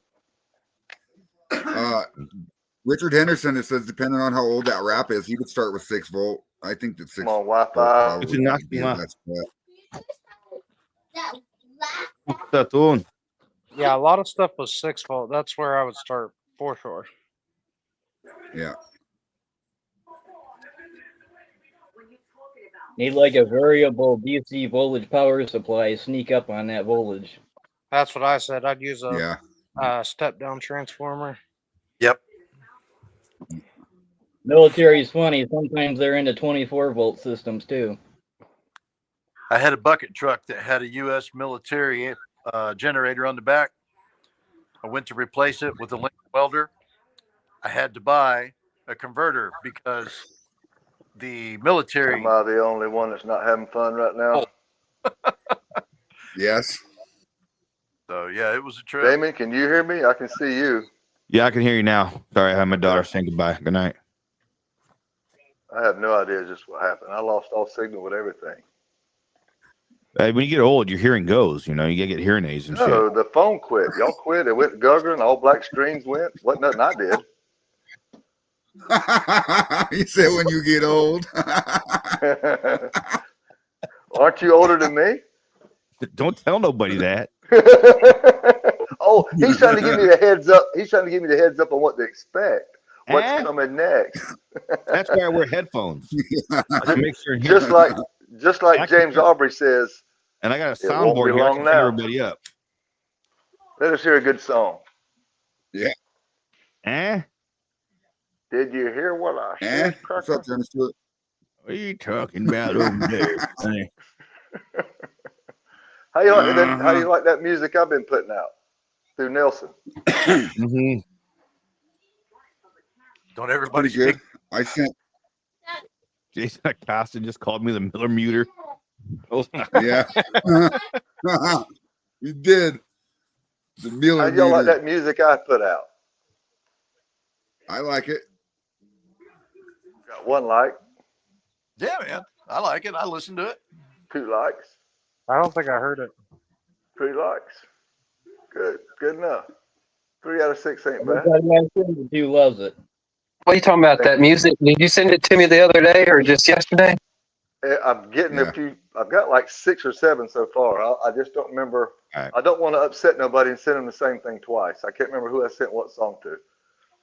Okay. Well, I like the ones you sent me yesterday. So if that's what you're asking, then yes. Yes, sir. I'm trying to put them on my regular page. Some of them are a few weeks old. Yep. You can go back and see them. But Nelson's doing a really great job. He even made one for Mama Moonshine, y'all. Y'all need to go check that out. Hell yeah. I know Damon makes his own. He don't need a Did you? right hand man like that. I don't have Hey, the Randy. technology like he did. So I just wrote some shit down. Yeah. Richard Henderson looked up that wrap thing that you were just had, and it says Google says 120 volt, 60 hertz, 75 watts. 120 volts, 60 hertz, 75 watts. I'm gonna take a picture of 120? that. Awesome. Like some Okay. teeny tiny little wires. Yeah, they were small. Yeah. Like I say, it was old military gear for cold weather warming. And you know me, I'm always using something for something else. So I decided I would, once I found that, I actually found hey, in that bag, y'all, he had wrapped up. I took it to Country Boys. Maybe that's what he was calling me about. I found a German bolt action sniper rifle, and it's stamped USSR, and it's got the star on it, the USS, their star. And it looks like it's made out of a yellow looking bamboo, but the bolt is missing. And the guys at the shop were like freaking out about this gun. He said that might be an original back before, what do you call it? The Soviet went, I can't, what's that word? Anyway, it's an old rare sniper USSR rifle that I found with my dad's kit that he had buried. And I went and got it the other day, and there's some cool shit in there. But that gun is That's cool. really cool. Yeah. That's why I was asking about that Oh, heater. Thank you for that knowledge on the heater. I might put that on a small. Richard also asking, does it say anything on it like a model number? Yeah.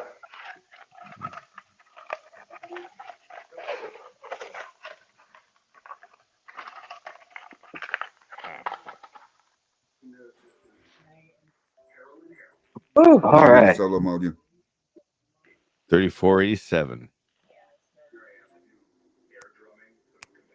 And it's made out of a 3487. and it's made out of a real tough, weatherproof, 4 inches wide. Anyway, I'm gonna put that around a vessel to warm up. Asbestos and lead based. God only knows. Hell, I drink out of a water hose forever, so I'll leave Runs on this alone. peanut Fuck butter it. and jelly. Yeah. You put one wire in the peanut butter and the other wire in the jelly, and you're good. Somebody told me, what was it, oranges? How they lit up a light bulb with oranges, but I ain't got time to mess with that shit. Or potato. Hey, a potato. Hey, look. Yeah. Here's some Fox Creek corn liquor. It's cold. That's why. That's my buddy Jay Nelson's corn liquor. Nice. How is it? Wow. It's How did you? Very good. It's blue corn, y'all. This is my first. Now I know why y'all speak so highly of blue corn. Yeah. That's got a crazy unique taste. Blue corn right there. Yeah, blue corn. 100%, 100 proof blue corn. Yeah. From Jay Nelson, my new brother. Yeah. Newsom. Yep. Newsom. Who all's done aging on pecans? I wouldn't pick the shit ton of pecans today. And I thought about toasting them. Hydro Man and James Bruns is Oh, the yeah. ones I know. That was the first person I thought of. I'll talk to you about that. Call me. Jim Bruns has a rice based liquor that he did that he does on that. I know Randy did some. Got Yeah. with a guy I a year got a ago. little bit of pecan mixers. Fuck yeah. Well, I got like a fourth or half of a Walmart, a little under half of a Walmart bag full of fucking fresh pecans right off the tree. Get you some either light brown sugar or dark brown sugar. You're going to need that, whichever one you prefer. I would actually split it in half. If you've got a 5-gallon bucket I would do half and half, unless you want to do that way. You could have a light and a dark. He's talking about aging with them. Yeah. Yeah, I don't want to match them in. I will, but I was going to eat a few of them and fucking try to age some shit on it. Yeah. Definitely toast them up. Yeah. Yeah, toast them. That's Fuck been yeah. right. That's how I do. Guys, right here, come out pretty good. God damn. Speaking of, I would like to Is that a bell? look at that real quick. No, yeah, it was Bell. No, actually, I dropped a piece of 1-inch pipe. Oh, okay. He dropped the pizza. Sounds like you're looking for a drink. Maybe. I'm fixing to pour out some of my redneck aged liquor that I've been aging. This is 324 of 22 and 80% corn, 10% raisin bran, and I used log cabin syrup instead of sugar, and I aged it. Huh. Yeah, it's almost maple syrup season. And I Yeah. used North Georgia Steel Company's char number 2 and their sugar maple. There goes the damn lid. Damn, I hope he doesn't knock the bucket off. Yeah, no shit. Dude, you're giving me anxiety, Randy. Get that carboy off the table. That's Yeah. my I'm afraid you're gonna knock that thing down. There you go. Get that off. I'm like, damn, he's gonna knock that thing off. I can see it happening right now. We put the cap back on. And then we could all watch Randy cry. Yeah. All right, now I can relax a little bit. Show me that jar. Ooh, my heart. It's a little dark, but once it settles and all, it's got all those wood pieces floating around. It turns out really, really gorgeous. I'm pretty proud of the taste. Nice. That once it settles and filters, it turned out really, really nice. I'm really impressed on the finished outcome of the color. And Hell yeah. You can't really tell by this jar because there's not much left in it because me and Jay finished this that night. But look at the pearly. Turned out really nice. Look at that. Yeah. Jason Acosta said that he aged rum on toasted pecan wood. It came out pretty good. It does sound pretty fucking good. And then Richard Henderson says he couldn't find anything else more on that, Randy. He's sorry he couldn't help more. Hey, thank you for doing what you did. That's What's a up, big Eric? help. At least I know where to start. Yeah. Give me. Yeah. I got some film I found today, and I'm just gonna open it up and see what I have here. While we're all talking about this, that, and other. And Dave, when are you gonna open up that? I'm sorry, you just released your 5-year-old rum. And how many bottles of that do you have open for the public to buy? Because I know it's such a small batch. It'd be Valentine's Day, Valentine's Day release. and I got like 240 bottles. Okay. Ooh. I'll keep 4 or Sweet. 5 for myself. Yes, sir. Yeah. Actually, I'll probably keep a case. But anyway. Yeah. Just in case. Yeah, well, you know, I mean, stuff happens. Hey, I'm gonna hop off here and eat, but I'll pop back in if y'all are still live. What Hey, you Dave. having? I might want some. All right, bro. All right, see ya. Chili. See ya. Yes. Yes. Sour cream and oyster crackers, please. And hot sauce. You hungry, Randy? Yeah, I'm trying to pop Seems this that way, tapeworm. doesn't it? He's got food on the brain. I'm trying to pop this tapeworm Yeah. and get sick like the rest of y'all. Oh man. I'm trying Speaking of sick, Wes, Yes, sir. I went back and listened to that episode. Yeah. My voice was terrible, dude. Yeah, you were cracking a little bit. I was like, damn. But hey, it is what it is. Yeah, well, you know. You shouldn't But shouldn't yeah, yell at that episode, man, that shit was funny, but man, I don't know. He's a douchebag, man. All I can say is he's a fucking douchebag. That's the one I missed. Yeah, I'm like, within about 5 minutes, I was fucking over it. Yeah. Yeah. Shits and giggles. Shits and Yeah. giggles. I think it'd be great if Oh, Tom wow. and him were on the show just by themselves. Look at that camouflage. Tom, him, and Phil. It's Dr. Phil. They got to work their shit out. Yeah. I ain't gonna get the middle of none of that. That's Ain't my funny, circus, yeah. ain't my monkeys. That's me. I got no dog in. I got If no you- dog in the fight. If you shit me, then you're on my shit list, and then I got a reason to talk shit. I don't really talk shit. I'd rather go meet you, deal with it, get it over with. If you took my money, either give me what I paid for or give me my money back. If you ain't got the money, you gonna make payments to me. He tried that. Well, then that means you get dumped on your haircut. Well, Yeah. And I'm sorry, that's me. I want That's some hot me. dill pickles. I eat some hot dill pickles now. Oh, speaking of pickles. Oh, Damon. Uh-oh. Uh-oh. Uh-oh. Old Smoky. Yeah. no. Oh, yeah. I like Jay, those. Jay bought these for me, but honestly, today's commercial was not brought to you by Wicked Okra.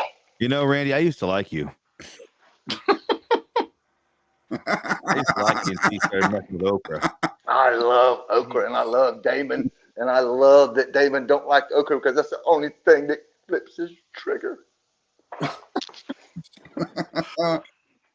Well, fellas, Well, I'm I gonna don't have know. There's a couple. Oh yeah, brother. All I'm right, gonna chase brother. it with some pickle juice. I catch you Good night, guys. Dave. Fun. I enjoyed it. Yeah, it was good seeing you. Good Yeah, listening to you. we'll have you back on, bro. Thank you for coming Y'all on take tonight, care. man.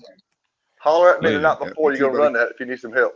I'll let you know when we do the finish run, so you can come and help me with all the cuts and all that, and see what we do. Heck yeah. Thank you very much for the opportunity. All right, brother. See you, bud. Good night. Good night. Bye, Dave. Old Smoky pickle juice. Yeah, I made moonshine pickles before. I love Not pickle pretty damn juice. good. It tastes good. It's good for a change every now and then, but I doubt I'll finish this jar this week. You know what I mean? Oh, dude. See, I'd rather sip on something else. the best to me when I made the moonshine pickles, after you leave them set for about a month, the best thing to me was the pickle juice. Yeah. Because the pickles themselves absorb all the alcohol. I agree. The pickle juice, because basically all it is, you take what I did was I went and bought a jar of Vlasic pickles, took the pickles out. I saved the pickle juice from that, put it in the refrigerator because I drink that by itself later on. Then I took a mason jar, put the pickles in there, and then filled it up with 110 proof liquor. And then put the pickles in there, sealed it up, threw it back in the refrigerator. Left it set for about a month. And then after sitting in there all that time, that the liquor basically turned into pickle juice liquor. Opposite. And then a lot of the alcohol went straight into those pickles. So when you bit them pickles, it's just like, holy fuck balls.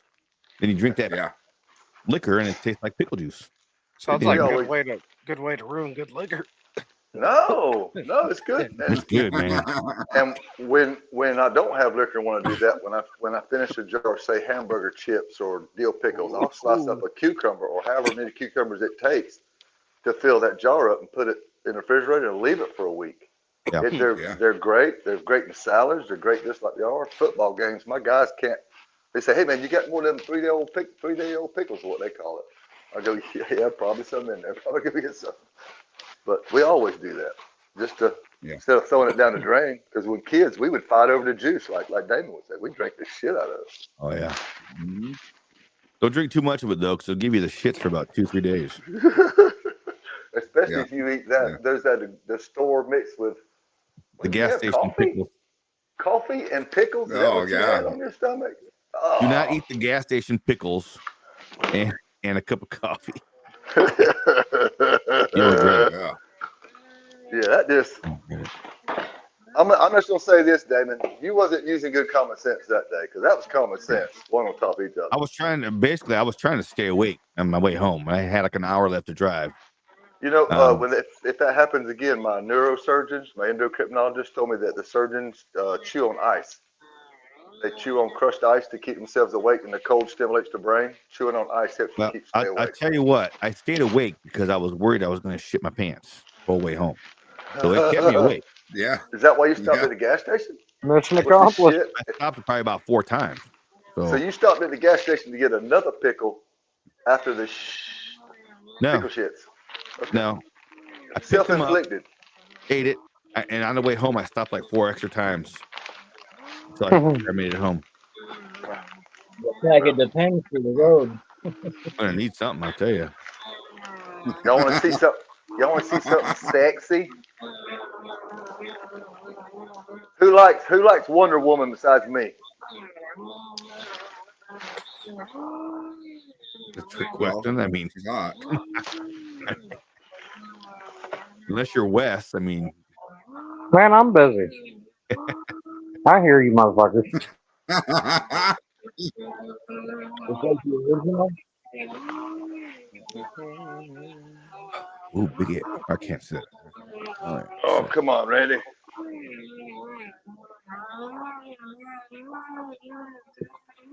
What the hell's that in the background? A blender? Mute.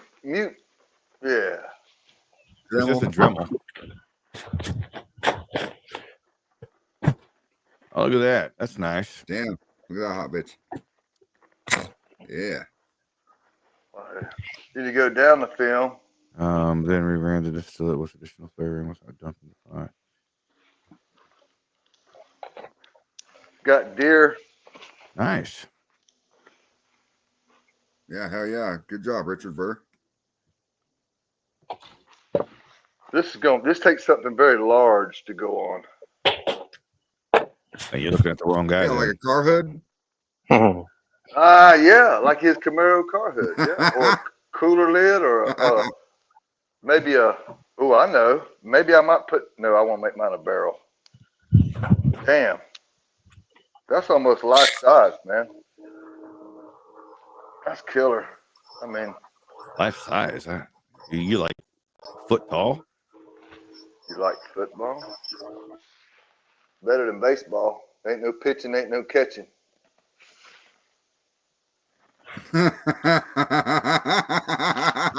Yeah. Oh, did I say that out loud? Anyway, that's an old joke. Yeah, I like baseball, but I like football better. Why is that? Ain't no pitching, ain't no catching. Best cream Anyway. ever. Oh, that's nice, Richard. You're gonna have to share that. You're gonna have to share that recipe with us, brother. I tell Oh, you, look at there. What I say. Vanilla. Tint Tebow. December 18th, 2011. That Off was the back when the Gainesville Gators were Sun. still good. Yes, sir. I think that's why I saved it, because I said, you know what? We might not ever have this. It'd be a long time before I have something like this again. Yeah.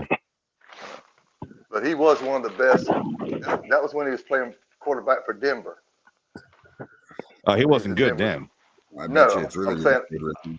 I've got his everything from the Gators forward, because my Uncle Lawrence used to play for the Gators. Oh And yeah. I still get to go down there and do all that kind of stuff from time to time. But to meet him was an honor. And but to have him, as he progressed, I was keeping this as a memento. I got alligator film, marble film, burlwood film, lightning film. It almost looks like you're making a Sputnik. Alligator film. You can put Something any like color that. behind that. Yeah. I'm gonna try to wrap this around a piece of 1-inch pipe and make a twist to the top of the. This would be the feed arm for the parrot. You got some I'm great not- parrot ideas. I'm not sure how it's gonna work out, man. We'll see. You're making a ham radio antenna. Is that right? Mm-hmm. Mark, Yeah. give me one, but I do one some crazy parrots, man. as well. Yeah, you do really cool work, dude. You're very talented for sure. Appreciate it. I like these when people just say, "Make me something cool." That's my. See, that's why I'm glad to have friends like y'all, because I can't make shit like that, and I just be like, dude, how much is it for you to make something like that for me? Because I'll just give you the money. Yeah. I can't It's do fun. it. Sexy one. I'm not going to pretend that I can do it, and I'm not going to be. And it's fun. I just like to tinker around with it.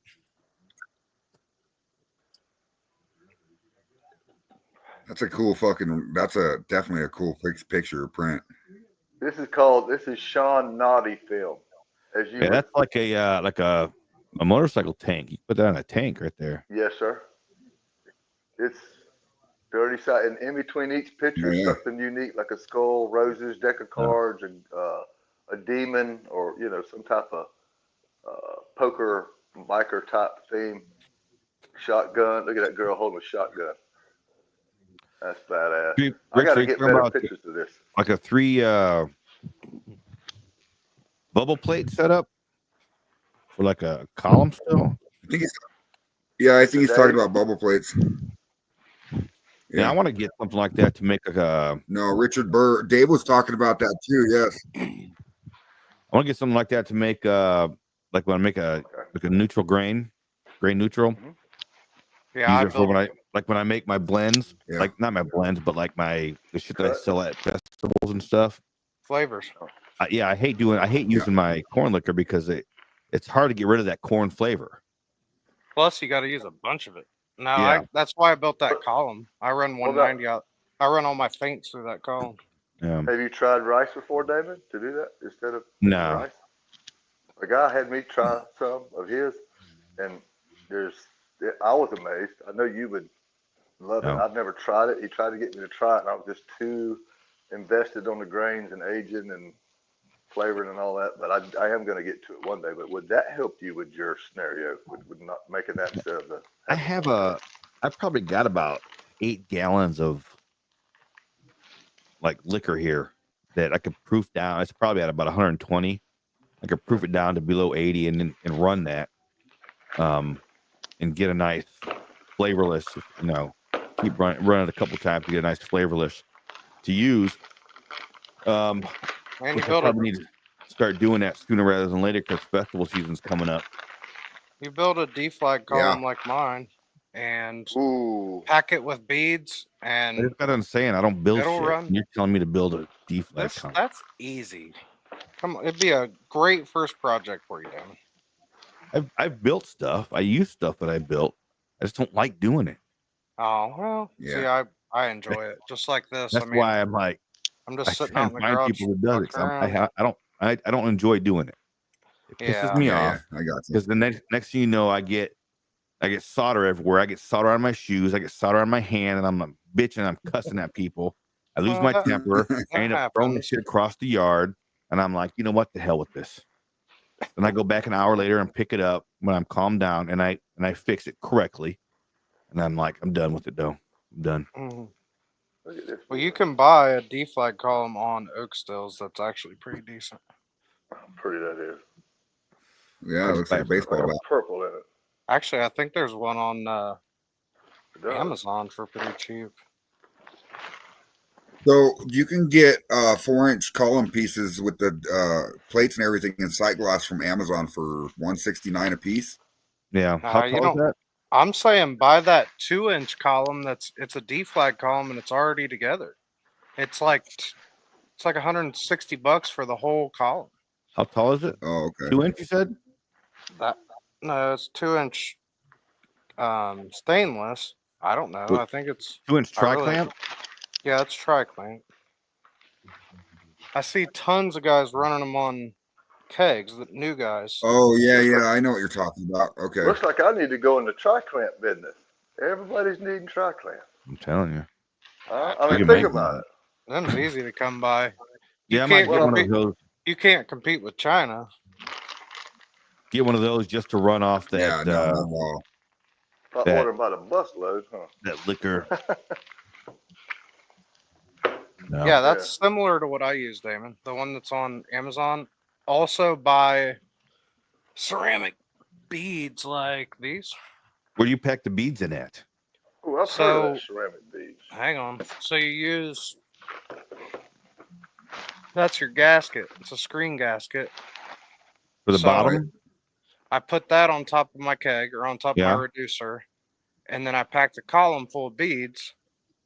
Well, I actually hold this on the column when I'm putting it on to keep from spilling them all. But you just pack them into your column. It slows that vapor down. That way when it hits the D flag, it's not moving real fast and it has a chance to break it down. I'll be damned. Yeah.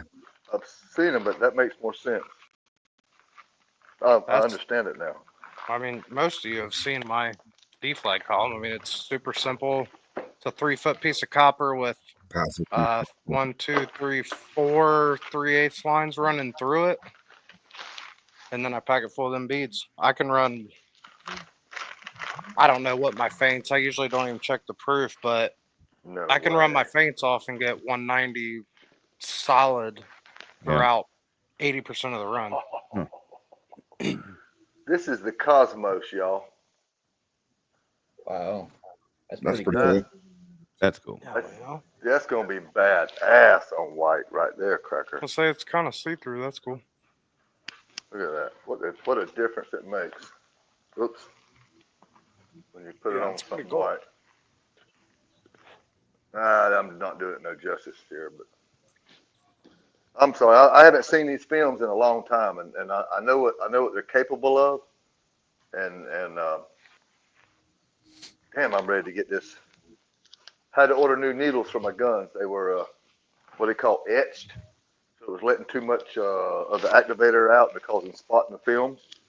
Took it to the solder dealer, and they looked at it and he said, look at this under one of those jewelers. What do you call that thing that a guy puts it to his eye and he looks at it? Jewelers. Jeweler's loop. Loop. Yeah, loop. It's called a loop. Yeah. And Yeah. the needle in your spray gun, it's just a stainless steel rod with a spring on it. Every time you mash the trigger, it comes in and out, right? We've Yeah. used it. I've used it so many times. He said, Randy, you've got your money out of this solder and the Bliss. I said, yeah, these are $600 guns, but you need a new needle valve. So I'm gonna have to replace all 4 guns with new needles, and I shouldn't have that problem. All this time, all these months, 2 months, we've been fighting this and fighting this. I thought it was me. I thought it was that. I thought I was getting water in it. It was in the got grooves needle. in the Yeah. needle. Got grooves and divots from etching from wore out. I said I didn't know you could wear out a stainless steel trigger thing. So now all the stress is gone. I'm excited. I got new parts coming. Put it in there. Put my guns in. I'm gonna be cranking. Oh yeah. Cranking. Because believe me, it's been on my subconscious. I've been talking a lot about what I can do, Well, and Marcus, y'all see what I can do. But lately, I haven't been out kicking out product like I should, and I've been kicking myself, going, "Okay, you done this, you done that." Just like MASH, just like this, you have to do step by step. Go back, check this, check that. This is like automotive work. Every bit of it's every bit like sanding your car down, priming it, painting, putting dents, filling, all that type. It's the same thing I do to everything before we even get to the fun part. The fun part's what y'all see, just dipping it. Yeah. Yeah. A lot of work. John Bentz, I want Anyway. to give you a shout out. John Bentz sent me these stickers tonight, y'all, while I got 2 seconds of time. Whiskey Nip Moonshine and Ace Custom Coppers. Oh yeah. With the rattlesnake on it. Copper and the copperhead. Sorry. And then these guys I'm unfamiliar with, but I'm definitely going to look you up. It's 750 clear. Thank you very much. Nice. And there's their other one. Look at that. Isn't that a beautiful? Oh, looks like a label. Yeah. Yeah, it does look like a label. Yeah. Very Cool. nice. Thank y'all very much. Marcus Chapman. That's my dude right there. Yeah. All right, fellas. He's cool I'm as out of fuck. here. Good night. All right, brother. See y'all. Thank you for coming on, Wes. Absolutely. We'll see you guys. Wesley. We'll see you later, bro. Tattoo, what you got going on, brother? You had the carrot. Yes. This is the carrot. Let's ask some carrot questions. Tell me how you make your carrot from beginning to end. April. Beginning to end. Well, when I get a bunch of carrots at the store, and then I take and put them in the food processor and chop them up real small. I like to get all my salads chopped up as small as I possibly can, and then I put them in my jug, and then I like to add in apples and bananas just to smooth it out a little bit, and Make it a then sauce. yeah, and then I'll add in my sugar, and then I'll let that stir up a little bit, and then I'll put in my yeast, and you got to put in amylase too because carrots got starch in them. And it's cooking off right now. It should be running that here probably this weekend. Yeah. Sweet. Nice. Oh yeah. Last batch I did, it come out so smooth. Boy, that didn't last long. That got drank up quick. Hell yeah, dude. I bet it does. It's so unique, like what we ran into this weekend, or at the festival. There at Tarpon Springs Distillery, and I know Damon can vouch for this because he's been there and I haven't. But we got something set up coming up shortly to go down there. He makes I don't know if you've had this one yet, Damon, but the Guaco Loco. Now that sounds weird to me. It is. You have a very good palate. You give good reviews on people's liquor. It is toasted tortillas, avocado, and a lime with a hint of jalapeno. And when it gets done, you have that nacho. It's just like eating a bowl of guacamole. No, it sounds weird, doesn't it? It sounded really weird. That's what made me go to it. And then when you tasted it, it's like a little bit of hint of jalapeno, nacho cheese, corn liquor, and then all you get from then on the back end is tortilla chips. I would try it. Yeah, you're going to buy a bottle. Oh, we would. Anyway, they got their rums. Now, I didn't like their moonshine. I'm sorry, guys. I'm being honest. I did not like your clear moonshine. But everything else I tasted, the rye, the wheat, was very unique, very high quality. I used to buy something from them that was some peppered something because there's a company in Clearwater that makes a Bloody Mary mix. So they had something that was peppered something there at Tarpon Springs Distillery. So you buy both of them together, the Bloody Mary mix and this peppered liquor. I can't remember what it was. You buy them together and you make awesome Bloody Marys. It was awesome. I think it was some kind of spiced vodka or something like that. It was good stuff. Did it have a jalapeno bite? Was it spice? No, I think it was like a pepper, like a black pepper. Okay. It's like a black pepper. I tasted so many things, but I do remember something pepper there. So I couldn't remember if it was in the wheat rye. Probably. Just curious. We're going down there probably next month. I don't know when, but me and Jay's going down there. And I bet you they still sell it too. They do online. We actually met I didn't meet the owner. I met the representative for them at the event, and she liked my Hydro Dip mug and asked if I could take a picture of it before she even knew what was going on. I said, sure. And we got to talking, and then we tasted 4 or 5 of their products, me, Jay, Mark Morgan, and we all went back in line like 3 times. And I'll tell y'all, if anybody in Florida is a licensed distiller or has any products, that Moonshine Festival would love to have you there. There was one distiller, and they had 2 lines running 150 people for 12 hours. And everybody was buying. They need more distillers there, more people selling their goods. It's not that far. It's what was that? The Sugarcane Festival, Sugarcane and Moonshine Festival. And, but how close is that to you, Damon, as far as our ride to that distillery we was talking about?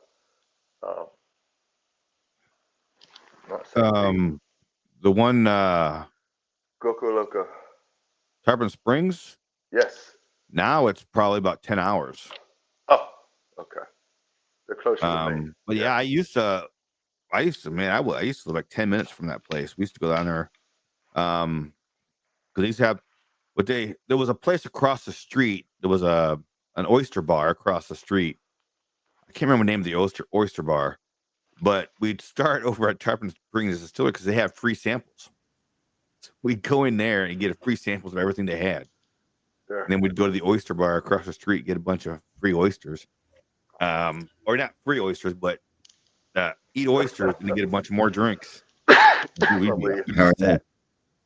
be awesome. That's awesome.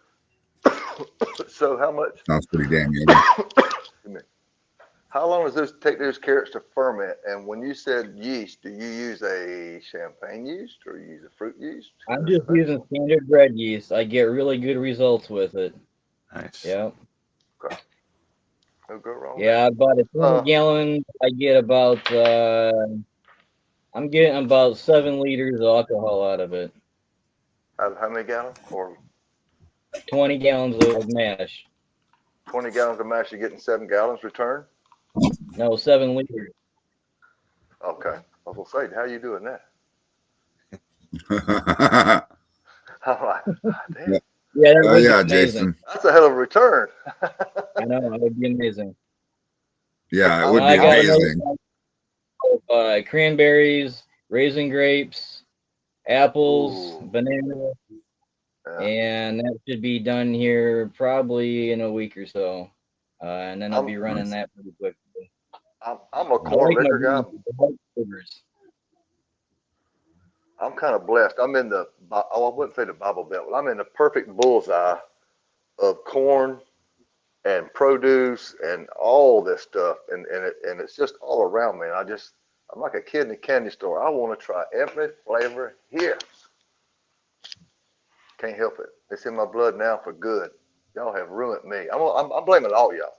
This moonshining saved my life, but I'm blaming y'all for corrupting me to get this addicted because I learned so much from y'all, and that's why we're here to share and network amongst friends to share friends' ideas and inventions and all that stuff.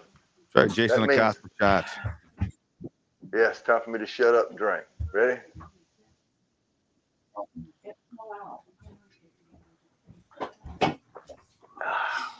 Sorry. Hold on. Show your forehead close to the What's up, camera. Anthony? I gotta check your head for fresh knots because you was gone for a long time. Mama knot might have put a knot on that head. All right. No, she dropped something in the hallway. I had to get up and help her. All right. Yeah, now I know why you don't piss her off. Yeah. Just like Mr. Dave said earlier, Mrs. Dave runs the house. Miss Knott runs that frayed. Yeah. In Yeah. a good way, y'all. In a good way. Roast. Oh yeah. She Sato, wanted to get in the ring with John Miller though the other night. That shit was funny, dude. She was gonna fuck him up, man. I got to go back and watch this. I guess I missed the best episode of the shit show of all the year. I haven't had time to go back and watch none of that, but I'm going to have to go back and watch it. I don't know if it was the best, but it was pretty fucking good. Yeah. I've been It was stuck on fun. this It was movie funny. called Banshee, Banshee, on Max. I know it's a couple of years ago, but this inmate gets out, accidentally goes to a bar and has a drink. This new sheriff comes to town, who's being paid by some local officials to take over the town, and the guy gets killed, and he becomes the sheriff. And he goes to the town, kind of find out that's where his ex-wife is, and they stole some diamonds, and they got away. But anyway, it's called Banshee.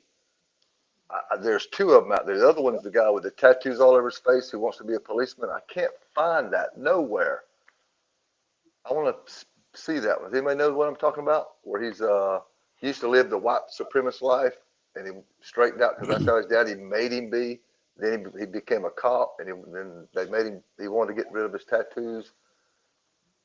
Anybody that no refresh? clue. Anybody's remember? Called Banshee. Yeah, I have There's no two of idea. them. I figured Damon would know since he's a movie encyclopedia. Horror Banshee, movies. two of them. Horror movies, yeah, but I figured you would know of it. Anyway, I just thought I'd shout out. I found one on Max the other night. I'm pretty just in the first episode, but it looks like it's gonna be pretty good. And a lot of sex. They were showing him going down on her and everything. So that'll make I you should some know bitches that movie look it then. up. I'm saying I'm surprised you don't. That'll make y'all go look at it. But shout out to all them and all that. I'm gonna be making some not runs tomorrow. I ran today and ran the other day, and I'm gonna do some cutting and I got to go see the Country Boys tomorrow. Go see them tomorrow and be doing some guns for them coming up. I've got 6 guns, all ARs and a AK and 2 slides. Waiting on those tips to get here and do some primering. What happened now? You didn't shoot yourself, did you? No, I went out and I'm just hoping that my damn rum thaws out. Yeah. That's what I was going to ask you earlier. All winter. Yeah. I noticed a post that you mentioned that something about you was going to get the ice out of it. And remember me asking you if that's frozen, then that's just all water. Wouldn't you want to go ahead and remove that before you brought it in and ran it? No, I kind of want to just let it just completely thaw out. I'm going to give it a good stir. Then I'm going to put it over into my pot and run it. When's the last time you ran liquor? Before it got real cold. been about 3 months. So I got 60 gallons of shit in here to run. It's been sitting here for at least 3 months. I know that feeling. So when was the last time? So you ran before it got cold. So you've ran once this year, and then you've been gone so much. The other stuff's been sitting there, what, 2 months now, you say? No, I haven't run it at all in 2025 yet. Okay. I ran since I moved into this new house. I moved here, September. I ran 3 times at this new house. It was September. So nice. That was just enough to give me enough for myself, really. Shit. Yeah. So it's kind of hard with your schedule to actually keep track of a mash, and you be gone and won't be able to check on it and know if it stalled or not until you got back. Yeah, whenever I get back, I just check the gravity. You know, if the gravity's not where it's supposed to be, I'll check pH. Walk over here. pH is off, I'll try and correct it. And in between your matches, usually you run into quite a bit of people who make and distribute, so you get samples to bring home, so keep you happy in between your matches. I usually have my own on hand at home. Yeah. But then when I'm traveling, when I'm out working, I usually only take one of mine jars with me. Because and then it never fails that I'm like, oh, 1 jar will do me for a week. And then it lasts me like 2 fucking days. Yeah. I'm calling people, hey, I'm over here. You got a jar? Hey. Yeah. So, you know, luckily I'm usually like in Nashville or somewhere over by there, and I can just call Ferg, and Ferg's like, yeah, I'll be over there. So, yeah. I want to go back to Nashville again and walk down bar to bar and have a drink and listen to one guy play a song or two, and then go to the next bar and have a drink and listen to a song. And I can't wait to go in them leather shops. Dude, the smell of mash and leather and gunpowder turns me the hell on. I could move into that leather shop. Just I don't know if I want to be over there when that happens. You can damn sure walk around and hold your cowboy hat up on it. I guarantee that, just like a cowboy. Yes, sir, buddy. I've smelled mash. I've smelled leather. I hope I don't smell gunpowder because I'll be done with Randy. I told somebody, I said, we ought to make cologne after each caliber of gunpowder. He says, are you trying to attract other men? I said, no, I thought it was just a great idea. I said, no, wait a minute. Time out. I don't want to attract another man because I like it. Yeah, I'm saying, no, maybe it was a bad idea. It sounded good when I said it, and he turned it nasty on me. I'm like, well, he's got a point there. You know, the hormones and stuff. That's 45 caliber there. That's 223 you wearing. That's 762. Hey, my brain's always going. So if anybody has a perfume company out there and you hadn't done it yet, there you go. 10% is all I need. 10%. That's funny. They'll send you 2% of the liquid. I just a ball of each and 10% of not gross, net, fine. But hey, are you wearing 223? Hey, that smells like double out buck. Well, you know what I'm saying? Is that muzzle loader 50 cal? Hey boy, you got that 223 on, don't you?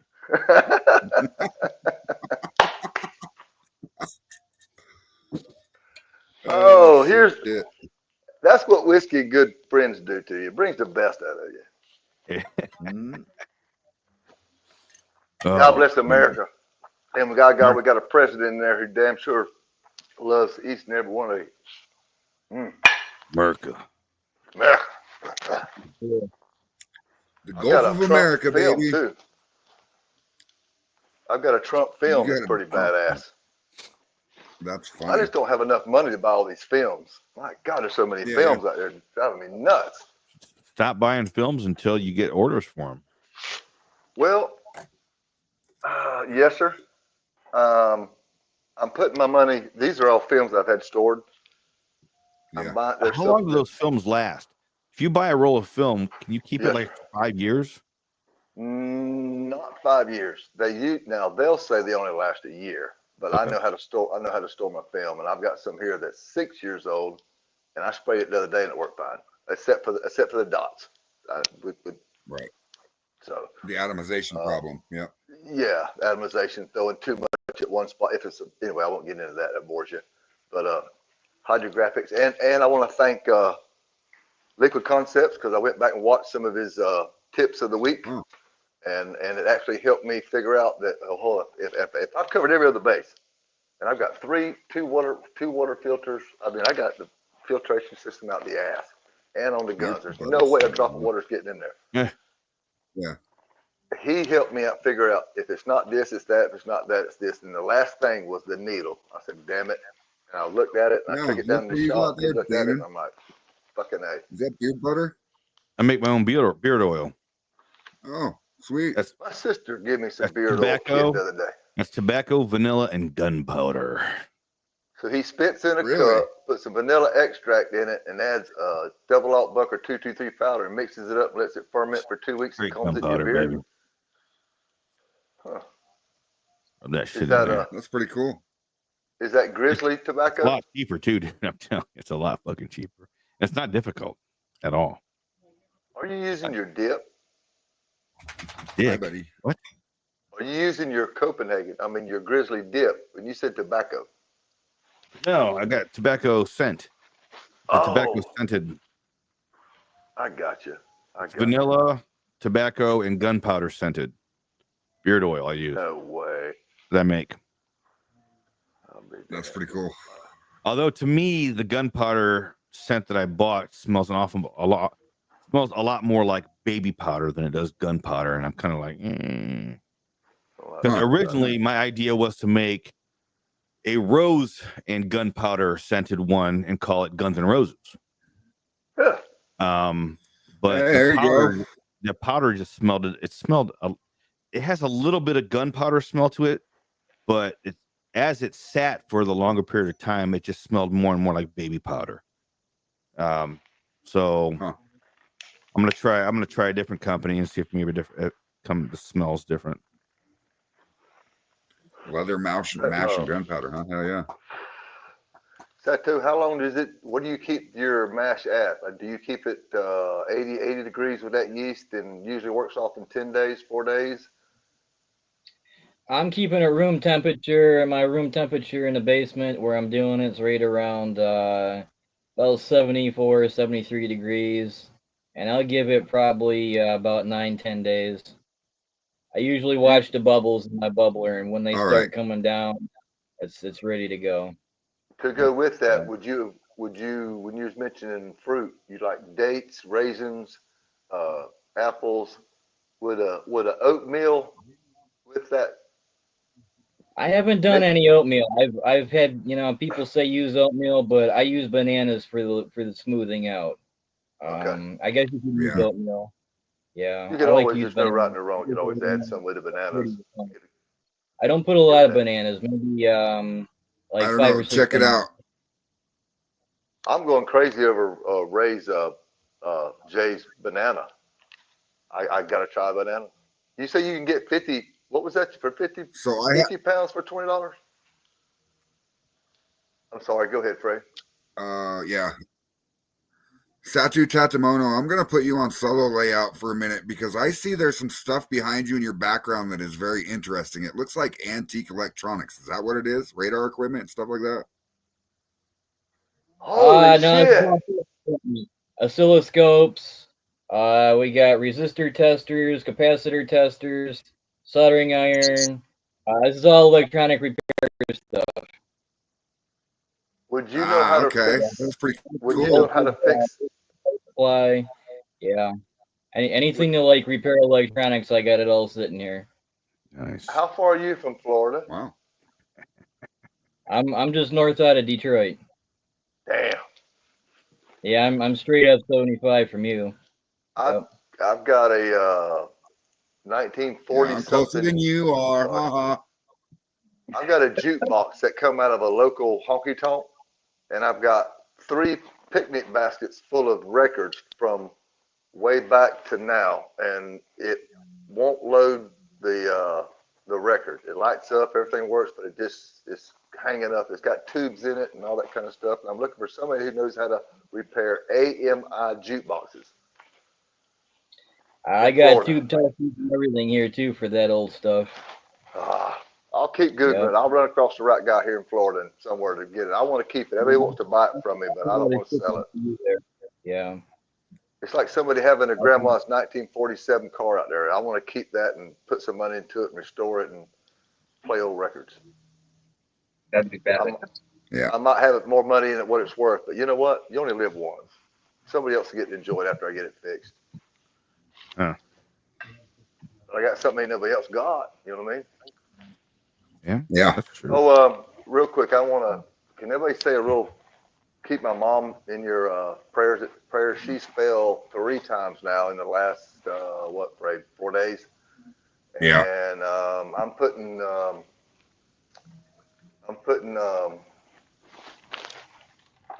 Energizer cameras just so I can keep track of her 24 hours, y'all. She's not breathing. She's on the oxygen machine 24 hours a day now.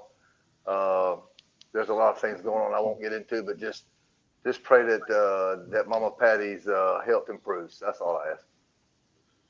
Absolutely. Yeah. We got you, bro. Getting dizzy when passing out, and I'm finding her at all times of the night, an hour. Absolutely. Okay. Thank you.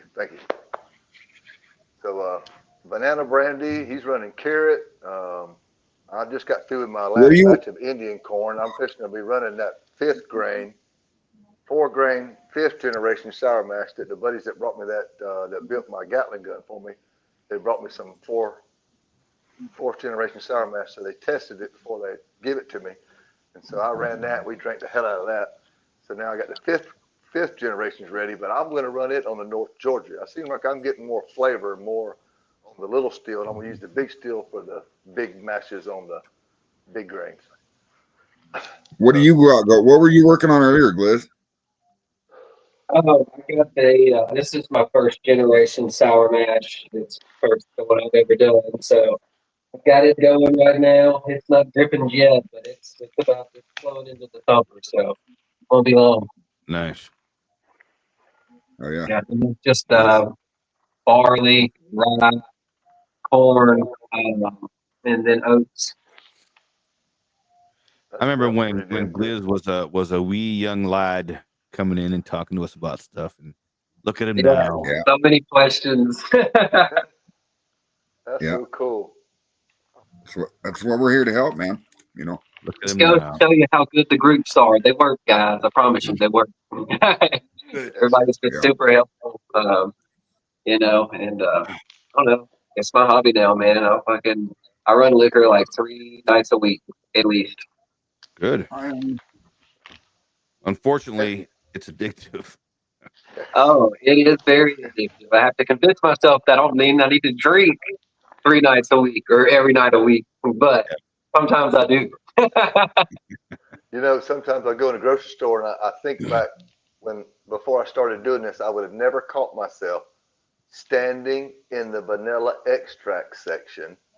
There's just certain areas you wouldn't normally go to that now we go like, oh my God, what have they got? What they got here? But I started noticing that when I go into the grocery store and you go into the produce area, and you're like, oh, this is on sale right now. Oh, how many can I get? What can I do for this? Oh, I could do that. You're like, I've been waiting on a sale for that the peanut butter powder, man. Whenever that goes on sale, I'm trying to do some peanut butter banana. Yeah. How many people's actually worked up the nerve going to the grocery store, seeing what Damon's talking about, and seeing the one guy? No, not that guy. I'll go ask this guy. Hey, anyway, y'all anything good in the back bad? And then, I've done that. And then he goes, well, you have to ask my supervisor, and that's the other guy that you was going, oh, I better ask this guy. And he says, no, we can't do this. I said, well, can I buy it reduced, like you do bruised apples and stuff? Can you keep me in mind? I come by on Fridays. My daddy said this: when you go to a dance, Randy, you ask 10 girls to dance. You might get slapped 9 times, but that one's gonna dance with you. That's the way I go in these produce stores. I'll ask until I get that one. I always go, especially when, cause I always go for pineapples. I'm looking for pineapples when they go on sale. And when they go on sale, that's the first thing I always do is like, look, I see your pineapples are on sale right now. Do you have any in the back that you can't put up on display? You know, are they smashed, you know, crushed? You just can't do nothing with them. Because a lot of times they'll give you those for free. Because they're already on sale for like, you know, $1.50 a pineapple. So if they have any that are not sellable, they'll be like, yeah, there's a whole fucking basket of them in the back. Take them. Speaking of, he mentioned pineapple. I bought 16 pink pineapple for 50 cents a piece at the produce place, and I put them in the freezer.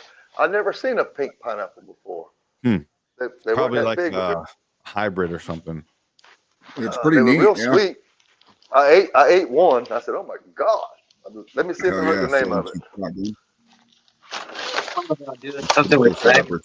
They've got a Spanish market over here, and they've got dragon fruits over there. But I think they're pretty expensive, so I might have to ask them though and be like, "You got any bad dragon fruits back there?"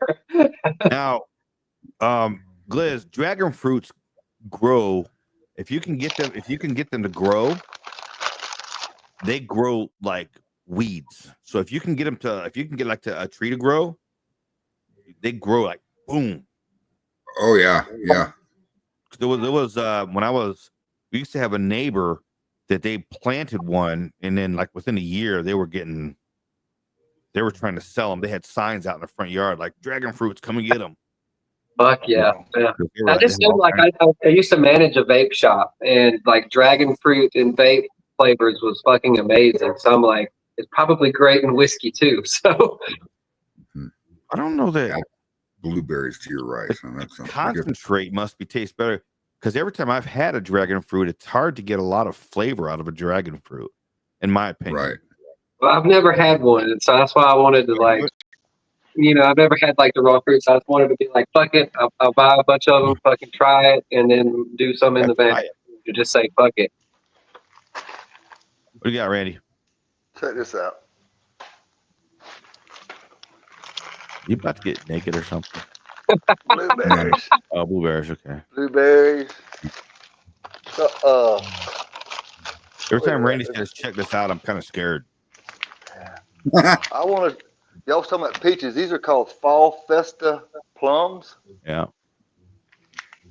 Anybody done anything with plums? I got some peaches here too.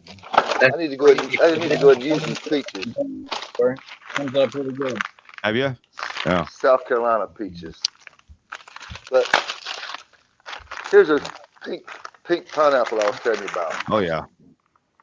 Looks like salmon. That's great. Yeah, I've seen that. Looks like a salmon patty. Yeah. Yes, sir. I cut them that way. That way the sugars would break down. I was listening to Bad Santa talking about the way when you freeze fruit, it breaks everything down. I went ahead and sliced it so it wouldn't be so hard to break up when I put it in my thumper. Shit, you know what you should do? You should do like a fruit cocktail. I've got a Fall Festa plums. I've got 20 pounds of them. Definitely. I've got what do you call them? Muscadine grapes. Oh, I love muscadines. I got 20 pounds of muscadines. I love muscadines. These are 2-pound bags of blueberries picked right here locally. Wow. And then strawberries, chopped pecans, like he was saying. But I was going to ask somebody. I got so many plums. That's what I want. That's what I need to make some room of. Dan said you did plums, right, Dan? Yeah, plums and apples comes out real good. Plums and apples. Okay, I got plums right here. And I got 20 bags of cranberries. They're in little 1-pound bags, like David was saying. I went to the store and they give these to me. You should do a fruit cocktail. I'm just telling you, do a fruit cocktail. Throw all that fruit in one big thing. Definitely. God, that's. That's I a was brand thinking you I've been just throw it saving on. it to do certain batches of, but that's why I'm asking this advice. Y'all give me ideas, and with the pineapple's what started off because that's the latest one I got. Yeah. But I had so much room. I have so many fall festive plums. I need to make room, and I've only got a couple of these peaches left. But peaches are fixing to come back in season, and I'll be able to get the fresh ones. So, Throw all that in a big jar. and remember me telling you about our strawberries are the sweetest this side of heaven. This is our average size strawberry, sir. Oh yeah. These fucking things are huge. I remember going to the Plant City Strawberry Festival every year. Lordy strawberries are just as good, if not sweeter, as what we do. And anyway, I want to welcome y'all, invite y'all to it. And fruit cocktail, that doesn't sound too bad. I wonder what, like I got blueberry, strawberry, scumpernine grapes, cranberry, plums, peaches, and would I add corn to that or just keep all that as a brandy? Keep it all I'd make it brandy. into a brand new Yeah. blueberries. They'll just Yeah, make it a brandy. All right. So 3 plum, 1 peach, 2 blueberry. What about like the peaches and the plums together, and then like the berries together? Yes, sir. Yeah, Yes, put sir. the And then the cranberries cranberries and all that. Yeah, and the there you go. blueberries. Cranberries, blueberries. Would I add some strawberry to that? Is that gonna make it too hot? Because I I wouldn't want it put the smooth. blueberries in. That'll kill your flavor. It's just Say such a again. dominant flavor. Yeah. You say don't put the blueberries in there? No, it's a dominant Okay. flavor. I wouldn't put them in Yeah. there. I was thinking that's gonna really overpower. I can say this for what I've been doing with my blueberry.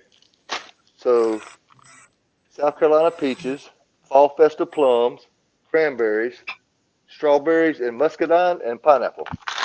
Oh, I love mustard. That'd be a good brandy right Yeah. there. Yeah. Okay. That'll give me more room for what's coming next week. I got more.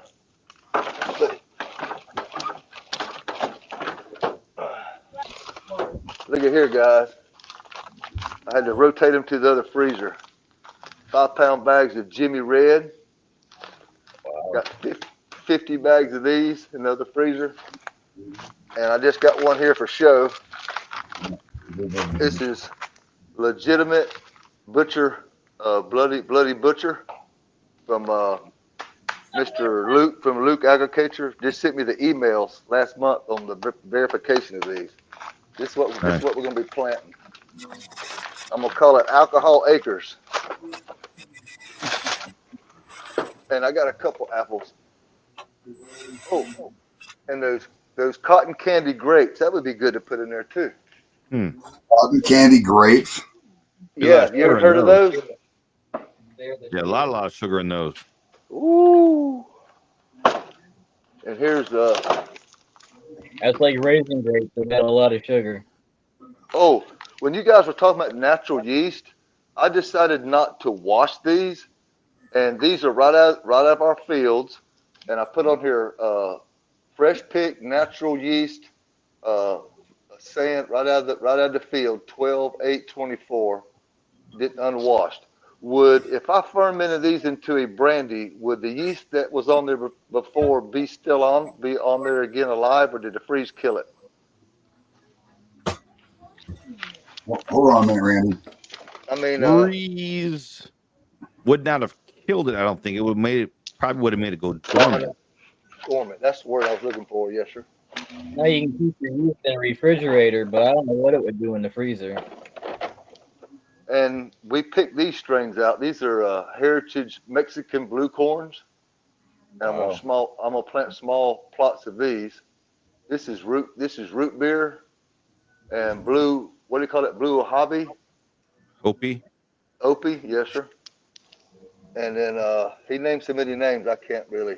I got them wrote down on a log in there. That's why those are separate. And he said most of the corns are a 7 row. He counted the rows, and a lot of my Jimmy Red was 11 to 13 count. He said, which is good stuff, I guess. I'm pretty impressed. I got lucky with that load. Yeah, you did. I'm gonna let those 1, 2, 3, 5, 10, 15, 20, 25, 30 pounds of plums. Clear sour mash over clear sweet mash. 30 pounds of Yeah, I like plums. sour mash better than the sweet Yeah, mash. me too. Me too. It gets better. My favorite one was my third one, y'all. Honestly, the third one was the best. Hazelnut banana rum. Hazelnut banana rum, huh? That sounds fucking delicious. Oh, I love hazelnut. Will it, Ooh. Roy? That's kind of interesting. Hazelnut. When I Is make that my Medley flavored? up, banana, baby. that's what I'm gonna do. I'm gonna make a hazelnut thank you because Jay makes the banana. I'm gonna make a banana hazelnut mash. Yeah, with pecans. Yeah. It's pecan. No, no. I, Pecan. I don't know what the hell a pecan is. I know what a pecan is. Pecan is where you pee in a can, right? Pecans. Yeah, I guess you're right. You're right. Yeah, just Southern. apples and blueberries. That's I good. thought you were from the south. Give me that pecan over there. Give me some of them pecans. I mean, that's how we say it. Pecan. How do I turn this camera around when I'm on 5 in here? Oh, Or shit. more. Watch this. Hey, Joe, you're gonna like this.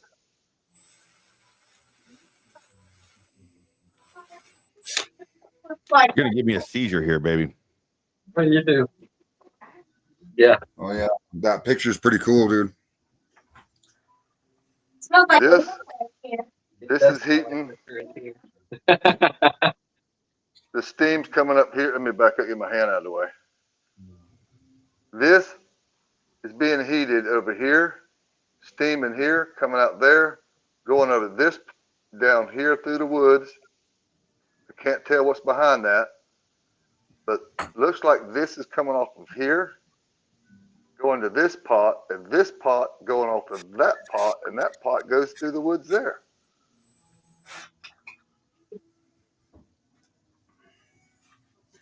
I had these. I found this in the attic, and I had it blowed up. This is not a print. This is not a. I just know that this was here at the house. I don't know if I was gonna say that Pawpaw was running some shit or not, but another steel connected to another steel. Yeah, you can see yeah, it. I mean, Didn't looks like Papa run some of that same stuff? Didn't he run like them huge ass things? They're all like kind of, or is that somebody else? I saw that on Moonshine. Or somebody else did that too. That was fucking dope as shit. Yeah. They're just like, we're gonna run like 1,000 gallons of all at once. I can't quite tell what that says. It's a fuel can. Defiance. I'm not sure. I'm trying to look at the spout, the handle. Let me back up. If I get you got AI on your phone, you might take like a picture of it, and it might recognize it as something else, and then you could probably time frame it, know when it was. Yes, sir. Is that jar? Does anybody recognize that? That could be steel. That emblem at all? I know you were in the jars. That's what made me remember this. I'm not that old, Randy. Come on. No, you were asking people about jars. Remember? Yeah, mason on your jars. post. Yes, sir. Tarpon Springs Distillery, American whiskey for Christmas. Oh yeah, those Fisher, fucking guys. And the poker chip with a letter that Mr. and Mrs. Fisher sent me. That's one of them. I've got other stuff in my tank. That's what I do with boat radio on Marble and Burrowwood. Nice. I'm making this one into a speaker box for taking on the road. Pecan. Tim Smith and Howard. Try this spring and not some dandelion moonshine. I've had dandelion wine before, but I've never had dandelion moonshine. Look at that big gorilla, big dinosaur. Comes out good. Just have to get the hazelnut to come through nicely. Hazelnut butter, that's nice, dude. All right, man. I got to bounce. Time for me to just go. walking. All right. See you later, Getting Damon. past my bedtime. I'm old.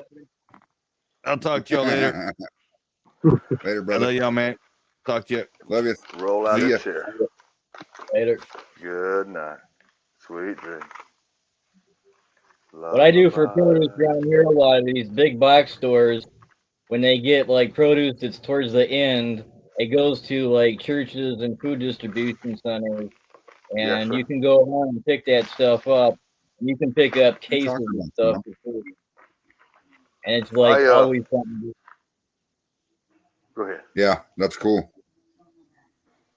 I don't know if they do that by you guys, but around here, I can hit up like fucking 3 or 4 a month, and I can make different brandies throughout the whole month and for free. It's really, really good deal. We do participate in the pretty local cool, yeah. food bank. I was going up there on Friday mornings and help just pack boxes, and then the continuous bending up and down I couldn't go down there and help no more. But yes, we have a local food bank. Carrot, I'm really curious about that carrot taste. Ever since you got my curiosity up, I'm like, if Really Bugs Bunny smooth. would have made moonshine out of it, he'd have tore old Elmer Fudd's ass up, wouldn't he? It's not earthy flavored. It tastes like carrot cake. It's real smooth. See, that's what I was thinking. I'm thinking down here in the South, that would be great to make ahead of time for Thanksgiving and when your relatives come over and between Thanksgiving and Christmas, more of a fall. Yeah. Now, have you sat on any from last year and see if it tastes good now? I mean, have you let it? No, this is only my second batch doing carrots, and my first batch come out so good, I had to do another batch. So it's like it come out super good. I was surprised myself. Yeah. Yeah. It's funny how when you really do something you like it and you like it so well that you want other people's opinion, and then you end up giving all of it away. It can happen. Yeah, I gave a quart of it away to a guy, and he was like, "Man, that's some of the best stuff I've ever had." I'm like, "Yeah, I know. It's gone. I got to make more." I'm taking somebody's advice, starting probably on these last two batches. I'm gonna take my best, like a 100 proof of every batch, and put it somewhere else, and write the date on it, and do that for 6 months or a year, and just keep everything I do, and you can go back and look on it, you know. Then you got what I call a hurricane reserve. You break that out for the hurricane parties, you know, unless you got a mash going. Like this past year, I run right in the middle of the hurricane. You give me something to do besides stress and worry about the windows blowing out. Yeah, when the power goes out, you at least got some mash to work with. Yeah. When you don't have electric and you got backup gas, hey. Yeah, that's all I use here is gas. I don't like using electric. I'm both ways. I mean, I can spit in one hand and wipe my ass with the other. I'm lucky enough to be ambidextrous. Y'all country folks, I'm sorry, that didn't come out real. I mean, you're not country. Y'all don't know that thing, do you? Oh. But yeah, I got my apple cranberry mix from last time. This going down pretty good tonight. Hell yeah. Hell yeah. This isn't really impressive looking, but this is what I pulled out of my I've always hated cranberry, but as a liquor, it's really good. I've always wondered about that. Once I get a hazelnut to come through the way I like going with the mash in it, banana, and roll with it. I'd like you to tell me what you do with hazelnut. I mean, are you using real hazelnuts or using? What's going on with the hazelnut? Because that can really be a different fanatic. Like, are you buying hazelnut powder like we do the peanut powder? Because if you do, that would be really convenient to know. I've been wondering. Don't think I use hazelnut creamer every morning, and I look at it going, I know there's sugar in you, and I know that flavor's there, but it's artificial. I don't want to waste good time and money, but I started to buy a bunch of damn Coffee Mate creamer not the liquid, but the powder, and actually try. That's perfect. I said, no. I mean, I didn't know. I said, it's already got the sugars in it. I'm sure it's got some stuff we can boil out preservative wise, but I don't want to use a hazelnut oil. I don't want to use any kind of oil.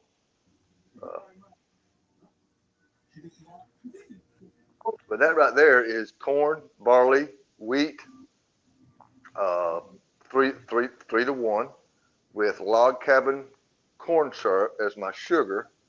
What was it? 30 gallons batch. I run 10 at a time. And then I put char number 3 from North Georgia Still, medium char number 3 spiral, and a sugar maple spiral, and put it in that jug there and hung it for three years out in the trees, the barn, the creek. I used all the science that Glitz and Sprayed and the barn and the, what do you call them fellas on TV, the Shiners, all their TV shows. I said, well, they got theirs in a rick house. They got theirs in they went and took them barrels and put it out there in that amusement park. Yeah. Then they went and put 2 barrels on a shrimp boat, and they got me thinking. So I took this. So what I done is I took this Walmart water jug that you buy water in, and I cleaned it out good, and I painted it black. I put a piece of Scotch tape down the side and painted it back 3 coats. And I put my wood in there, and I put my 120 proof 3 grain in there, and I took it outside and set it in the yard on top of a table for like a month, and let it just sit there and get hot. And it was really hot during the summer. Then I took it out in the field. I'm sorry, the trees. Then I saw that episode, and I said, well, hell, if I take my jug and I hang it in a tree against a little tree and a big tree, it'll always be moving. So I did that for a year. Then I put it in the hay barn for a year, took it down to the creek, left it in there for 3 weeks, took it back to the hay barn, put it in the hay, and just that constant change, using the environment around you. And honestly, just leaving it out in the middle of the sun. The sun done it. So solar aged, and it's really good. He says take 10 pounds of hazelnuts, cook them after roasting. I'm going to take a picture of that. They are roasting the hazelnuts, yeah, getting that flavor. 10 pounds of hazelnuts and cook them. Cook them after roasting. I got you. So roast them, then chop them up and put them in your water. Okay. Now, are you simmering those down like we do to, let me think. 10 pounds of hazelnuts, cook them down after roast. So roast them, cook them off, put them in water and do them. 10 pounds to how much water? Ground down. Okay, ground down. Gotcha. I was hoping you'd say that.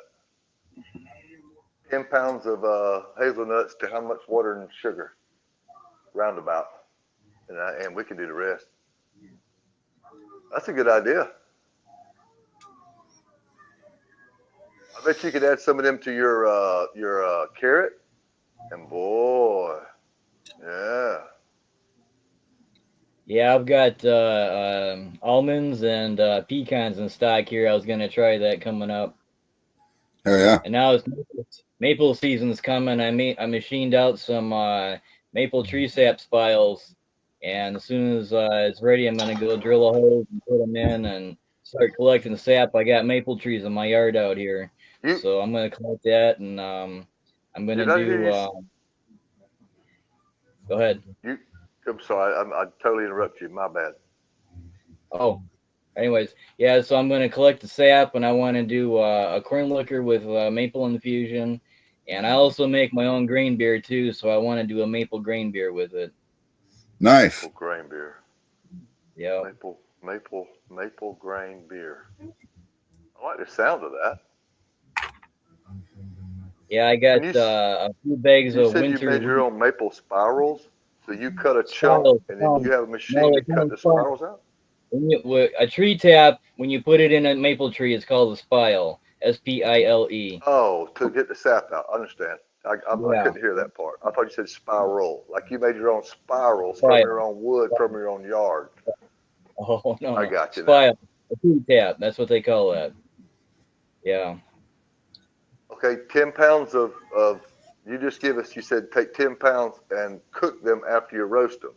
So how far is that 10 pounds are you using, sir, in your math? Then I can duplicate that from there up. How far is that 10 pounds going in your mash bill? Like we use 2 to 3 pounds of corn per gallon. So if I use a 10-gallon water, I would use 20 pounds corn minimum up to 30 pounds of corn with equal amounts of sugar, which would be 10 pounds. 1 pound of sugar for 1 gallon of water. Here we go. Yeah, I'm waiting on him to answer. Danny Boyd also said that he's used hazelnut before. But I found to make hazelnut.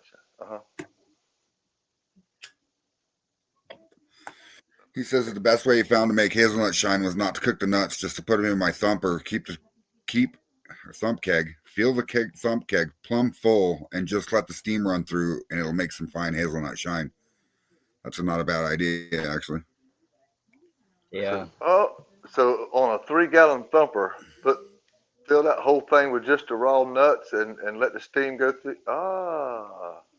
Whoa, yeah, that would that. I suppose you could put. I'll be scared to pack it full because I was never told to overpack it more than halfway. Yeah. But I've never steamed anything, but I guess I'd start off halfway and then I could adjust it. I'd be scared to go any higher than halfway according to math and pressure and what do you call that, reflux? Yeah. So I gotta believe that. What's up, Chris? Too. Wait a minute, I know what to do. I'm gonna get a infuser, and I can put them in the jars. Yeah. There you go. Yeah. I'll do that. I'll inline infuse it instead of making the mash. But I was really wanting to do the mash, and then run a hazelnut mash, hazelnut and something else. Well, that's the fun thing in making liquor. You can do experimentation. Is do it both ways. That's how I got to do what I'm accidentally doing. Yeah. Like my chocolate. You write down the recipes. I've got notes from day one. My dark chocolate covered cherry and my my strawberry brandy is great, but my inventions were, I guess you call it, my recipes, and then that one hell of a breakfast with the log cabin and the raisin bran and the 3 grain is everything you would buy at the grocery store that you'd have for breakfast except eggs, and call it one hell of a breakfast, and it's really sweet and good. And you could add maple if you wanted to instead of the log cabin, and it would be a maple version. And it's really smooth, and it ages so well on wood.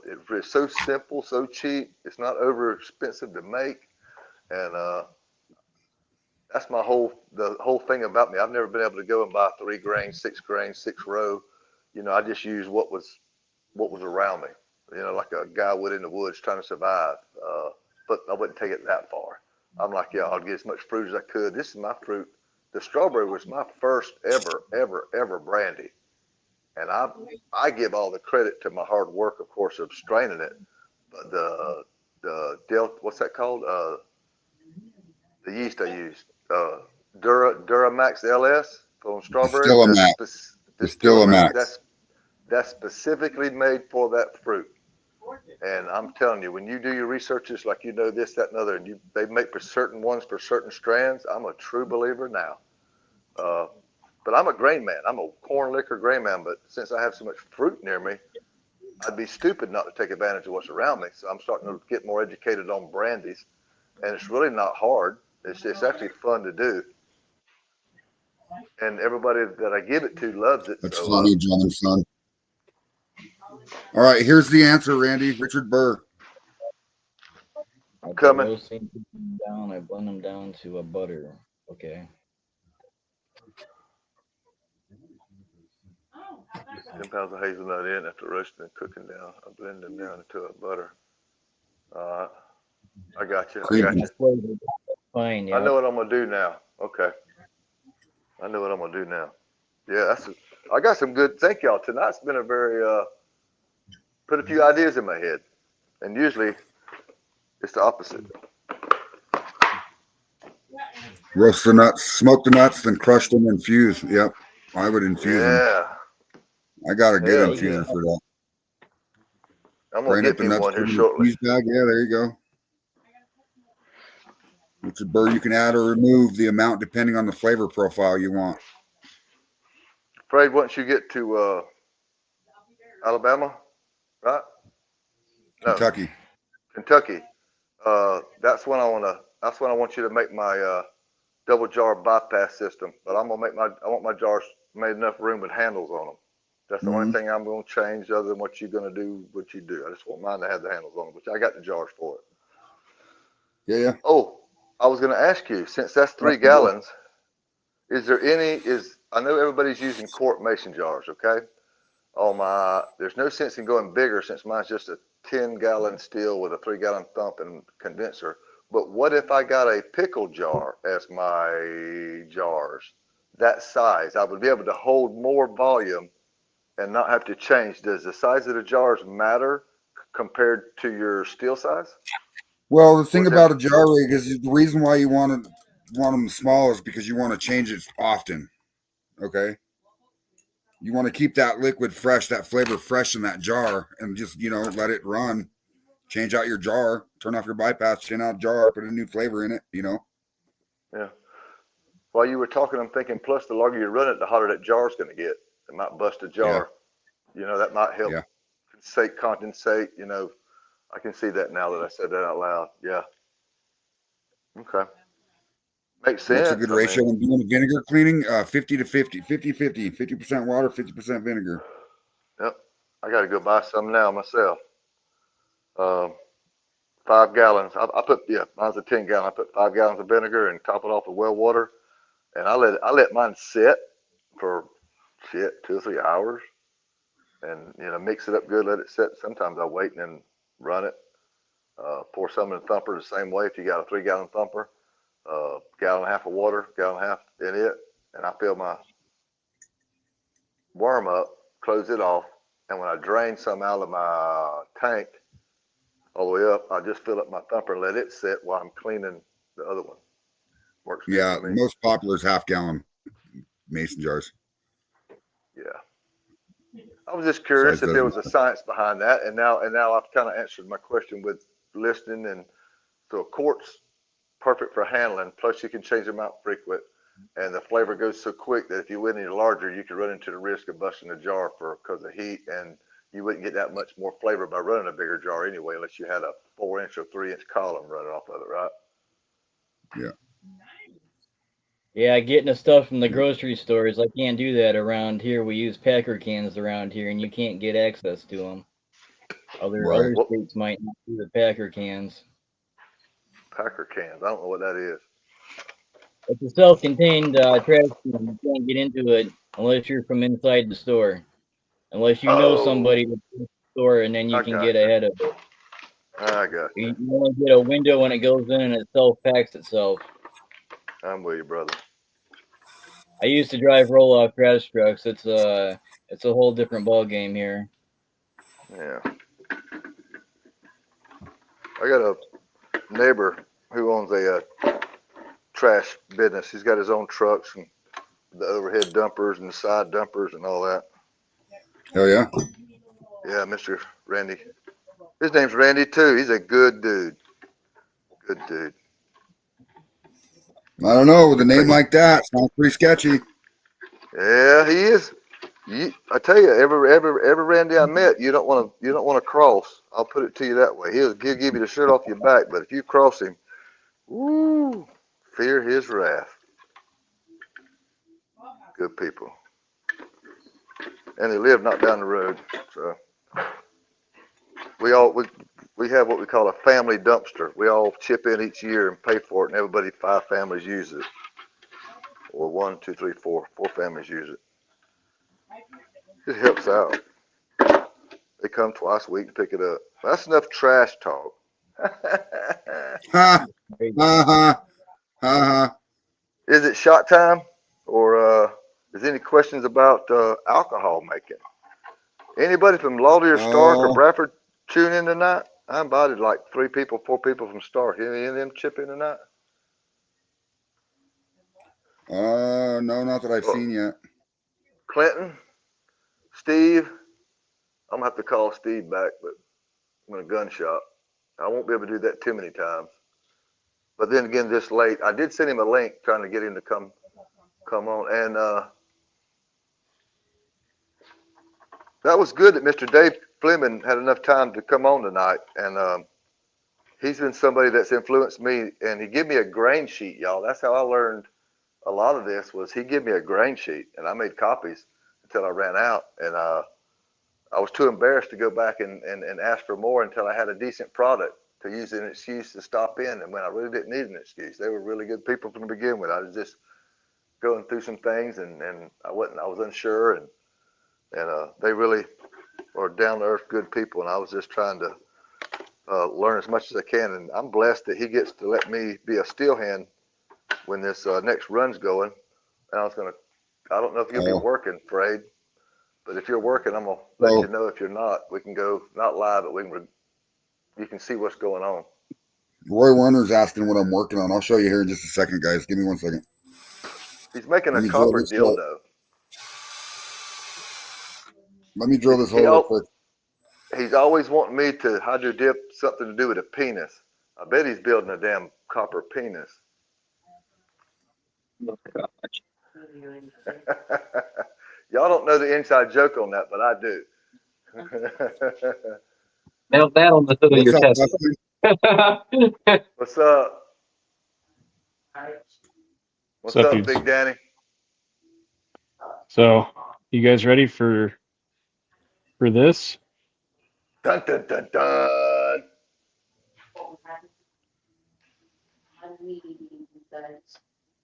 Oh yeah, your SCR PDI controller, dude. Yeah, that thing is fucking beautiful. Kind of. So I got power plugged in. It's not turned on yet. There's That's my cool. little. Uh-oh. Lick your finger. Ah.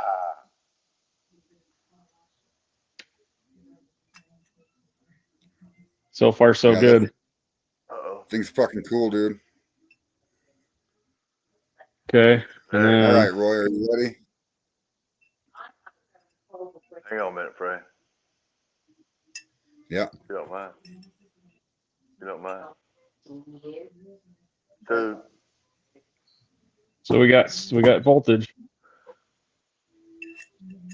Now, Jay runs his off of, he built his own box, and it runs off, it shows the amps, volts, the everything's being used, but I don't know, we don't know the temperature.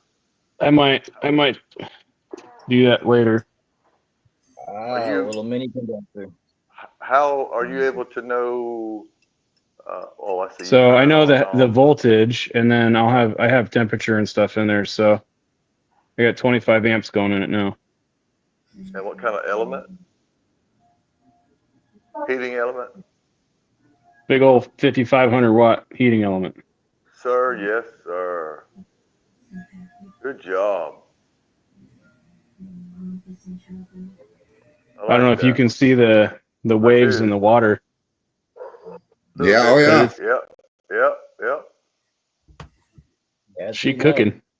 Good job, man. Very creative. Sour mash is feeling good. What you got going on down there? Hell yeah, Richard. Who? That's awesome, dude. It's working. Hell yes. Well, my fans aren't working though, so I got to figure that out. Fans. Yeah, I have that box overheat. I got little fans in here. Disconnection. Make a vodka with a pot still thumper. Do I need to run it twice, or does it? The thumper makes it double distilled. Okay, so Really, vodka is, you're going to have to look up the word vodka and what they're calling vodka, because it's a certain amount of proof that I think it's 190 is what they're considering vodka. Yeah, that's come off at 190 and can be diluted no lower than 80 proof. So, right. Yes, sir. So if you're not getting your, anything. Yeah. But yeah, you're right. And even that guy knew that was on earlier, the owner of that distillery. He said his shit's coming off at 188. Now, if my stuff was coming off of the still at 188, I might would be like, man, this is pretty much vodka. But he was like, but it's not. And I was like, man, that's respectable. You know what I mean? Because if you're not, if you're in a market like that, there's a certain level of expectance that's supposed to be upheld. So. Grits, look what I found the other day. That's fucking lit. It's a little bitty 3-ounce shot glass like the tumblers, like the big boys. What the fuck, dude? Shot glass, 3 ounces. That's a big shot. Yeah, a little bitty at Michael's. They come in all different kind of colors. I wish I'd have bought every damn one they had. If my shot glasses were all 3 ounces, I'd be somewhere out there in them bushes right now. I just, yeah. thinking, it'd be pretty cool to have. Oh hell yeah! You got 3 shots you can carry around in that little sucker, and no one's ever gonna know shit. Yeah. This is what I saved my old whiskey bottles for. The girls at the bar. This is my actual aged. I call it Bush Hog whiskey. It's 3 grain scratch and 730-23. That's got a beautiful color, don't it? Hell yeah, it does. I'm getting pretty good at aging whiskey, guys. Either I'm getting mighty damn lucky, or I've learned so much from y'all. Damn, this shit's fun. What's your process to age whiskey? Sir? So what's your process when you're aging it? I run a 3 grain, and no matter what sugar I use American oak wood sleighs, medium char, and I've taken barrels apart and taken the sleighs and run them on my table saw. So each board I'll get three long sticks out of, and I cut them to fit my container. And so I char them to learned the first time I did not check my moisture, and you need to make sure that the moisture of the wood is the proper consistency before you roast them, or that's why a lot of guys oven bake, or what I call oven bake their wood to dry it out. And to toast it. Then I take it over to the grill, and I use one of those green bottle torches that they do soldering with. And I had me a spray bottle with weak tails, like 40%. I don't want to saturate the wood in case it catches on fire. I put the fire out with that, but I torch my own wood.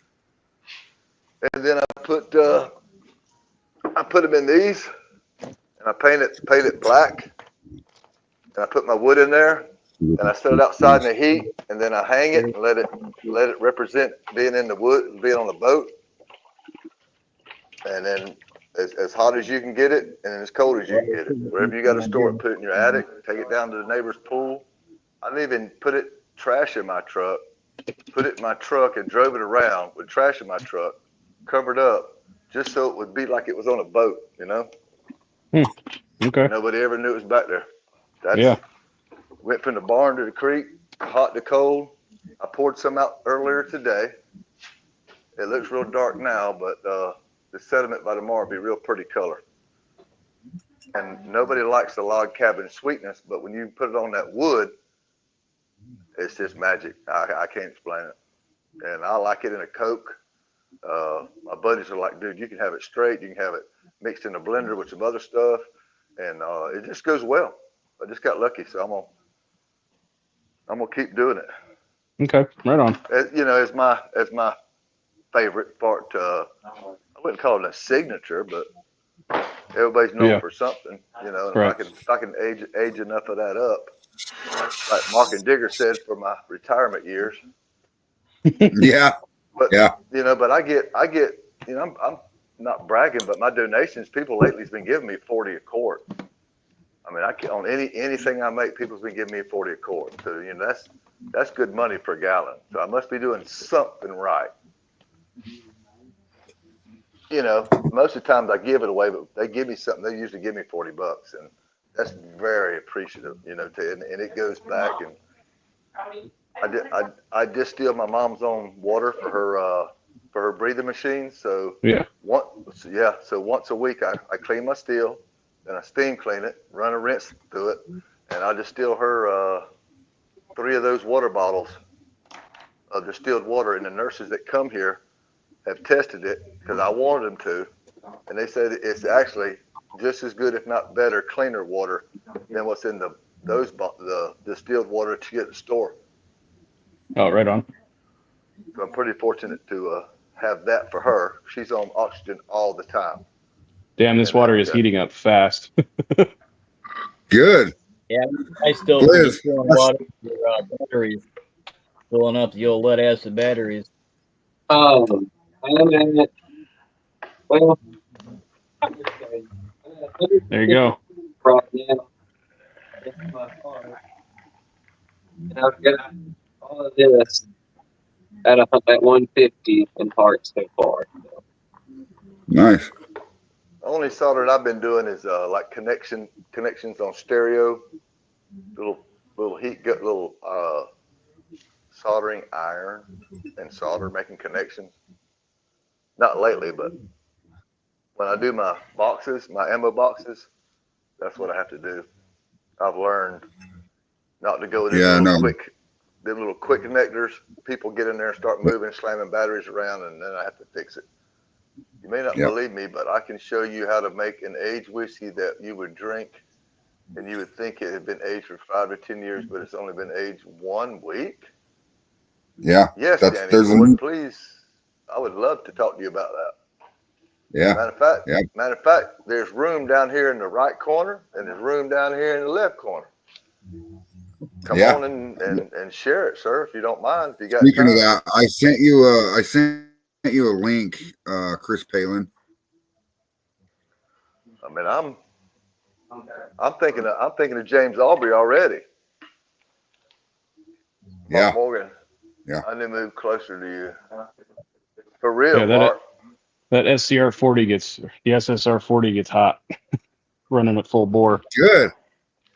Good job, dude. I'm thrilled that this worked on the first try. Yeah, that's cool. Yeah, I'm pretty sure you had it all drawn out and in your head. You did one thing at a time, and Well, what's wild is the water at the very, very bottom of the still is still ice cold. Really? Yeah, that's wild. Cold. So it's heating. So the heating element up is starting to get hot, but like I touched the very, very bottom of my still, the pot, and it's still cold because the hot water rises. It's got to circulate. Right. How far is that above the bottom? Probably 2 inches off the bottom. And the bottom's ice cold, but the hot's starting to boil. Yeah, it hasn't been running very long. Oh, there's no movement. No. Just stir the water with a plastic spatula or something. Oh, I already got the lid. I already got the top put on it. Oh. Can you see that ammo box behind me? You just give me a great idea. You could turn these ammo boxes into those control boxes. Yeah, you could. Dead serious, dude. I could take that box and hydro dip it, or you can yourself, or spray paint it, whatever you want. Turn the ammo can into what you got right there, and that would be or just leave it like an ammo can, or make it black ops and use some of that a can of that bed liner or stuff to undercoating on a truck. Boy, that would look tough. Or we could paint it copper. Or I could hydro dip it. I've got some films coming out, but I'm trying to get some people to work with me on some putting copper in a certain pattern, copper coils in a certain pattern. Oh, while I got you gentlemen's opinions here, I got 5 gentlemen. Y'all, we all love corn. What would y'all think if I was to come out with a film of all the corns, blue corn, the pretty Indian corns, the blue? Would y'all want to drink out of a cup or a jar that had your favorite? It looks like you just took a picture of a bunch of kernels up close. Like if I can make this jar look like it's full of corn. Like cod style or like blanched? Whatever you want. What I was thinking of was opening up a bag of corn, getting close up, and taking a picture of it. Then I can put that into a film, hydro dip this jar, so when you look at it, you go, damn, you got a mason jar full of corn seed? See my image? You're thinking, yeah. Yeah. and I could have one Okay. of all the corns, like I'm doing with the wooden barrels. I'm actually having them produce film to fit this and larger that's the size to look just like a whiskey barrel. That could be cool. In every barrel there is out there that I can find. That's where my investment is going, is to have this and use this for y'all and for me to just take care of myself. I'm not trying to be Now, would that be kind of see through the corn so you could see the liquor in the container, or would it be like a white background or what? I could do it both ways. If I do the white background, it would look realistic, like it's a jar full of real corn. If I did no paint, it would look like corn. If you put orange juice in it, it depends on what it would look like versus milk. But I'll do it both ways to make it transparent or painted. But 9 times out of 10, you have to have a base coat behind it to make it pop. Yes, sir. It's still a couple ideas, and I'm taking my. Actually, this cup right here will be the first one, but I'm hydro dipping. I'm hydro dipping to copper. This is a copper cup I made a long time ago, and I'm gonna tape off the handle and the bottom rim and the top rim, and I'm gonna hydro dip this in wood grain to make it look like a wood grain mug, barrel mug. Then I'm gonna be hydro dipping my copper condensers. Ta-da! Nobody's done that.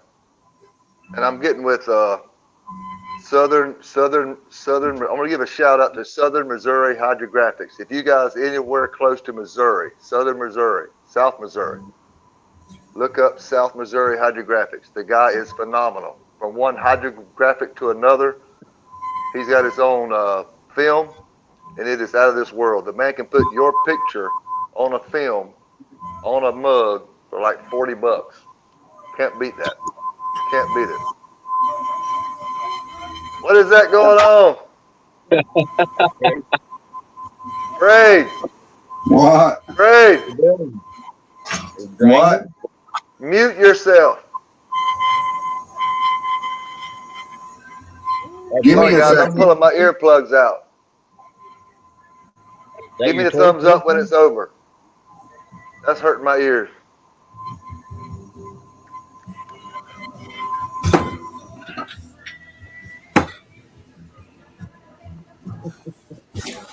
Sorry. That your propane torch whistling? Yeah. Wow. That was like a dog whistle to me. Sorry. I'm sorry. I've never heard that before in my They're life. wondering about your controller there. They're asking if it's 220 volt or is it 110? It's 240. 240. It should be hot underneath there. Have you got the polarity plugged in right? You make Oh me no, curious it's definitely getting hot. Like the side of it's almost too hot to touch already. Yeah. It's just the very, very bottom because I haven't, I can't mix it up. Yeah, Randy, they're asking you if you can. Go ahead, brother. I'm sorry, Dustin. No, what were you saying? Rand, this is a question for Randy.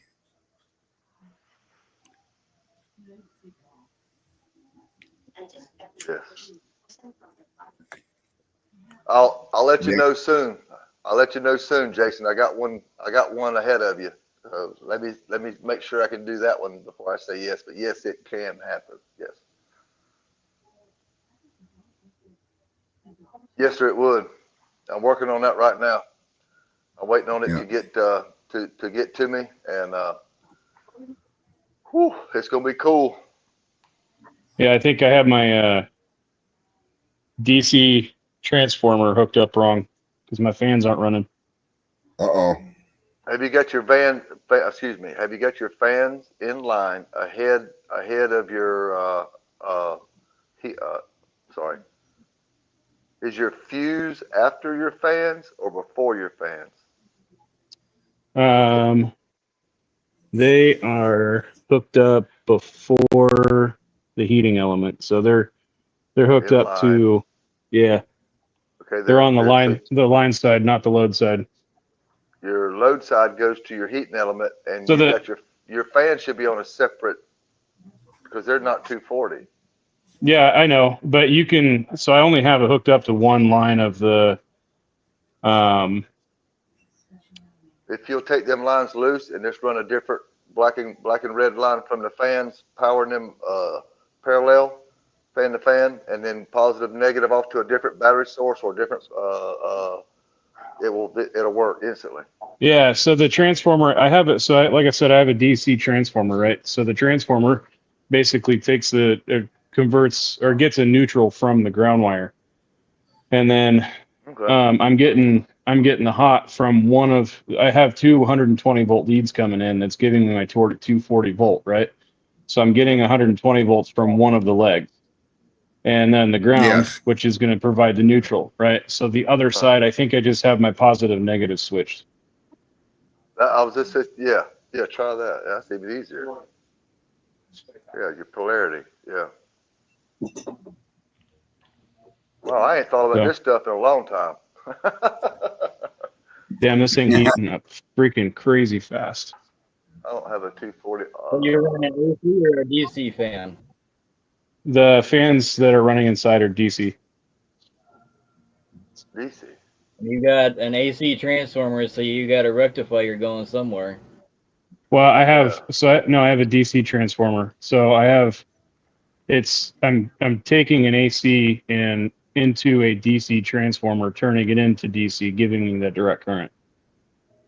Yeah, but I'll you're show giving here. AC to a transformer. Transformers have to go to a rectifier to get DC. Yeah, I'll show you what I got. I'll show you what I I'm got. lost. I'm lost right now. Somebody said it was too cold to go outside and run. How cold is it there?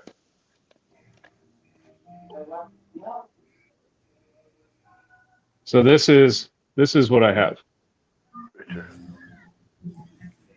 This is transforming my AC to DC. You see that, Griff? All right, yeah, it's got rectifier built in with the capacitor for the cleaner. Yeah. That's out of my realm. You're good, Randy. No, I was trying to help so bad. I'm like, oops, I don't know what that is. We got steam. Okay, it's working, but your fan's on. Nice. Worry about your box overheating. Well, I'm doing this now. Leave the box lid open and put a circulating fan on it. I can't tell what that is. Oh, yeah, It's fine. I put a piece of wood. It's not going to get hot. My wife's yelling at me because it's sitting on the kitchen table. Richard's Yeah, got that's pretty late night. cold, Richard, brother. Richard's got late night cleaning chores. Listening to us laughing. No, go put that. No, don't put that there. It don't go there. It goes over yonder. No, don't just lay it down and do it later. Go ahead and do it now. Yeah. The forks with the forks and the spoons with the spoons, and the butter knives do not go with the meat knives. Trust me, I've cut my fingers a many times. Now, back to reality. Oh, yeah, Wind she's chill hot. 15. Oh, yeah. No, I was going to mess with you, but no, you better not take your ass out there if it's wind chills 15. No. Yeah. Let's see. No, it ain't worth that, brother. It's supposed to be 12 degrees here tonight. Damn. Yo, I got frostbite hands the other day. I could run around naked in the yard right now and not even get my nipples hard. Shit. It's nice there in Florida. Y'all need to come to Florida. No, y'all stay where you at. Shit, there's enough of y'all down here. Uh-huh. I'm sorry. I got to make us laugh. I'm entertaining, you know. I ain't gonna set up. Back with the reptiles. Oh, So that's my Richard, kind of people, man. I love Richard, alligators. I got my 240 from my dryer plug. That's what my hydro tank runs off. It's 220 with a heating element, and it don't take me but let's see, from 76 degree water. Let's see, I can tell you right now. Dun dun dun. Let there be light. 20 amperes out your dryer plug. I'm blind. 30. Yeah, you got plenty amperage. Yeah, I'm running at 25 amps right now. All right, this water is 67 degrees. What is your water right now? My water's in the 40s. Okay. Remember this. It is, what time is it? Somebody do me a favor and write this down. 11:20 your time, Andy. Be 11:20. Okay, 11:20, 11:20, 11:20, 11:20. I'm going to do something real quick, just for fun, since we got time. 11:20. My water is, was 68 degrees.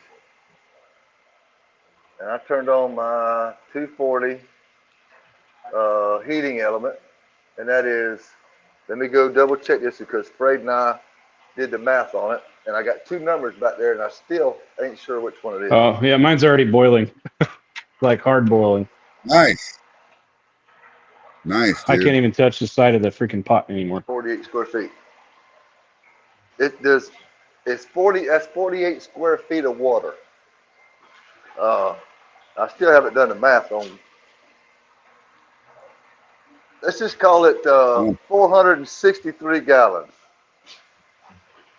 It's either 400 or 800. We'll just call it 400. And let's see how long it takes to get to 90 degrees from 68 degrees.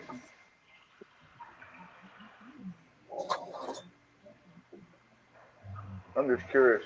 That control box you got, that's just a control box too. All it does is heat water in one area. Then the regular 110 pump kicks on the water pump and moves it from one heating area down to all the way to the other end, comes up, and then there's a piece of pipe that goes out with holes in it, and all it does is force the water, the top of the water, to go down and recirculate to move the extra film that was left over from my dipping out of my way, and to circulate the water to get it up to 80 to 85 degrees is my dipping window. It's already at 70. It's already at 77 degrees. Do I have a filter on it? Yes, sir. But you said you get the extra film that goes out. Does it filter it? There's a yes on the here. I'll show you.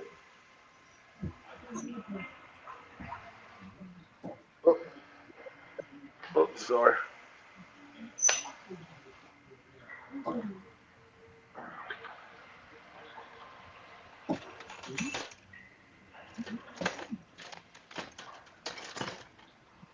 Okay. This area from here over is the heating tank. There's a pump down there that pushes water all the way to there and comes out there. Okay. And this here pushes the water down. And what we have here is that green fiber. And this catches any leftover film that doesn't sink to the bottom. Sometimes it'll sink to the bottom. There's a gator. That's good. That works good. It's filter, yep. Yeah. That's cool. Yeah. And there's all this, it goes straight down, and it goes over there, and it follows down there, and comes up and goes in there. There's a thermostat in there with a pump with a door on the side, and I'm already at 79 degrees, from 67 to 79 that fast. That's why I was curious with your controller. Now I don't know what size heating element is down there, but these are my dams. I can turn this off.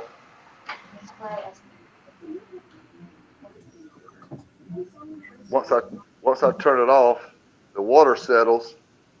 Then I use these dams to put in here that's where I want to put my film. Then I have a longer one I can put along there and to keep everything in front of me and equal. And then in the summertime, I put a bench in there, and I put a grill right there, and we sit by the window, and I sit there. It's like a redneck hot tub. I'm gonna turn it back on. And this is my rinse tank, which is nothing but a sump pump coming up, teeing off to some shower heads. And that's what I do. I got to put on some more stickers, y'all. So my thermometer on top is already saying almost 180. Awesome. Nice, Yeah, dude. 150. It's working out great. Oh yeah, Danny. Hey, Frade, I need some more stickers, sir. If you don't mind. Yeah, I know, dude. When you get time, I'm saving you a spot in the top I know row. it. I was afraid you was going to say you were out of them. No, I still have some. I was going to say, afraid not. Yeah, Afraid not, Cracker. Better get some. Afraid not. afraid not. So that's the it's only thing that that. you're seeing that's not working is the fans in your box, huh? Yep, I'm at 190 now. Yeah, At You the that's said supposed top the of to heat it, fan. up quick. at the top. Well, and that's the steam inside of it. The water's hard boiling. I can feel it. Why don't you, if those are DC fans, why don't you take 2 wires and hook them up to a battery? Yeah, I just need. I'm gonna I mean, fix it tomorrow. I don't feel like messing with it right now. I got to take it apart. I'm sorry. I thought you could just hook the power, took 2 wires in there, and Well, I probably could, but I got my, like I said, this is sitting on it right now, so I'm not too worried about it. I'll fix it tomorrow. I'm not doing my run until tomorrow anyway. I'm just doing the clean out. you just put some duct tape on it right now. Yeah. I'm using it as is. Hell yeah. Yeah, it's your mom. Yeah. You didn't figure out where you went wrong. That's all. So we're at 73 at the top of the reflux column. So that'll What's take a that little say, bit to heat Fred? up. I got 2 shotguns for it, or I got a shotgun, like a pre-condenser for it to go through first. Nice. It says 8 gallon with 5.5 in it. Take about an hour and 15 to drip. Temp slow and low on a 110 volt, 1650 watt. Probably faster if I went full throttle. But it's an internal element. I know it's small fry stuff, but that's what it is. Richard Burr says that's What you got? crazy, dude. I'm gonna have to make mine 240. See, you didn't help somebody else tonight. Didn't even know it. Yeah. Oh yeah, dude. That's what it's all about. The collective. The collective. So it's been like 30 minutes since I started it. That's awesome. That's cool. It's working fine. And you wait a minute. What setting do you think you have it on? Like a stove setting? 3, 6, 9? It's full bore right now, Max. Okay, you got it. You got an Iron Man out. I tell you, it didn't take us long. Once we fired up big old that Gatling gun the other day, I was impressed how fast that son of a bitch started pouring out of there. Yeah. Yeah, it's pretty cool. Yeah, I've seen your video on that. It looked pretty good. But That I'm not was running. amazing. I'll never actually run this full bore for long, but right now I'm just trying to get some steam going through here quick. Somewhere. Actually, I can take that back. It wasn't pouring out. I turned it down so it wouldn't. I was so curious that I wanted to see if it would, like come out of 5 holes really fast. I said, no, I ain't got the 40 gallons in it. Let's run it like you're supposed to, slow and go. So I'm gonna turn this. I'm not sure where Phil's at. That's how I clean my steel. I run electric and I let that damn high-ass alcohol fucking steam out for like 5 minutes. I mean, I got the window open and the door open and no complaints, but it cleans So shit. I just turned it down to 50%. Let's see what happens. Even at 50%, I should still end up with a full boil. Hey guys, I don't want to change the subject, but I'm seeing something I want to share with y'all. On YouTube, they have a tragic farewell.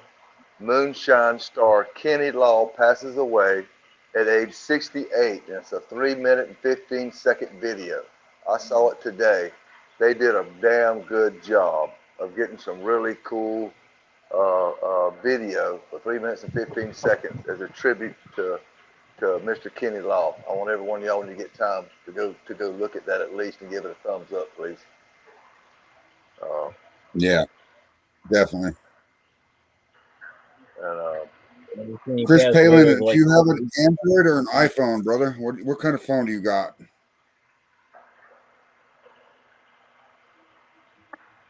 is any of y'all close to Maple Motors car dealership? Anybody else know about them?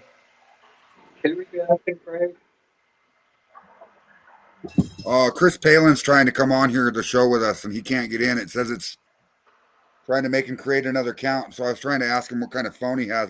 I could walk him through on how to get in without creating an account. Do this. If you're not using Chrome, go to Chrome. If you have an iPhone, back out where the original invite is, touch it again, go to your Safari, open up Safari, and at the very bottom, as soon as you see Safari open up, touch, and it says paste and go, touch that, and immediately put you in here, and then he'll be able to see it, and it'll ask you to turn on your mic, video, and all that.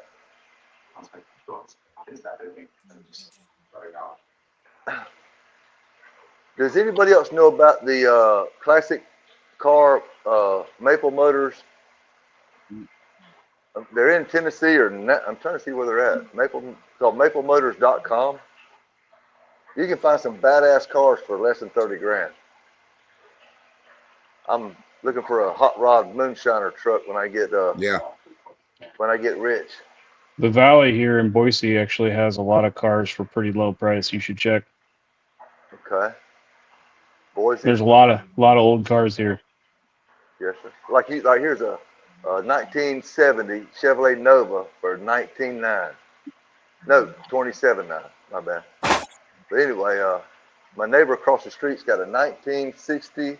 Wait a minute, 1969 Camaro convertible, black. It's got the shark fins on the side, and it's been sitting there for like 5 years. And I'm trying to get it from him, but he wants $20,000 for it. And I'm like, it runs, but the whole inside needs to be run.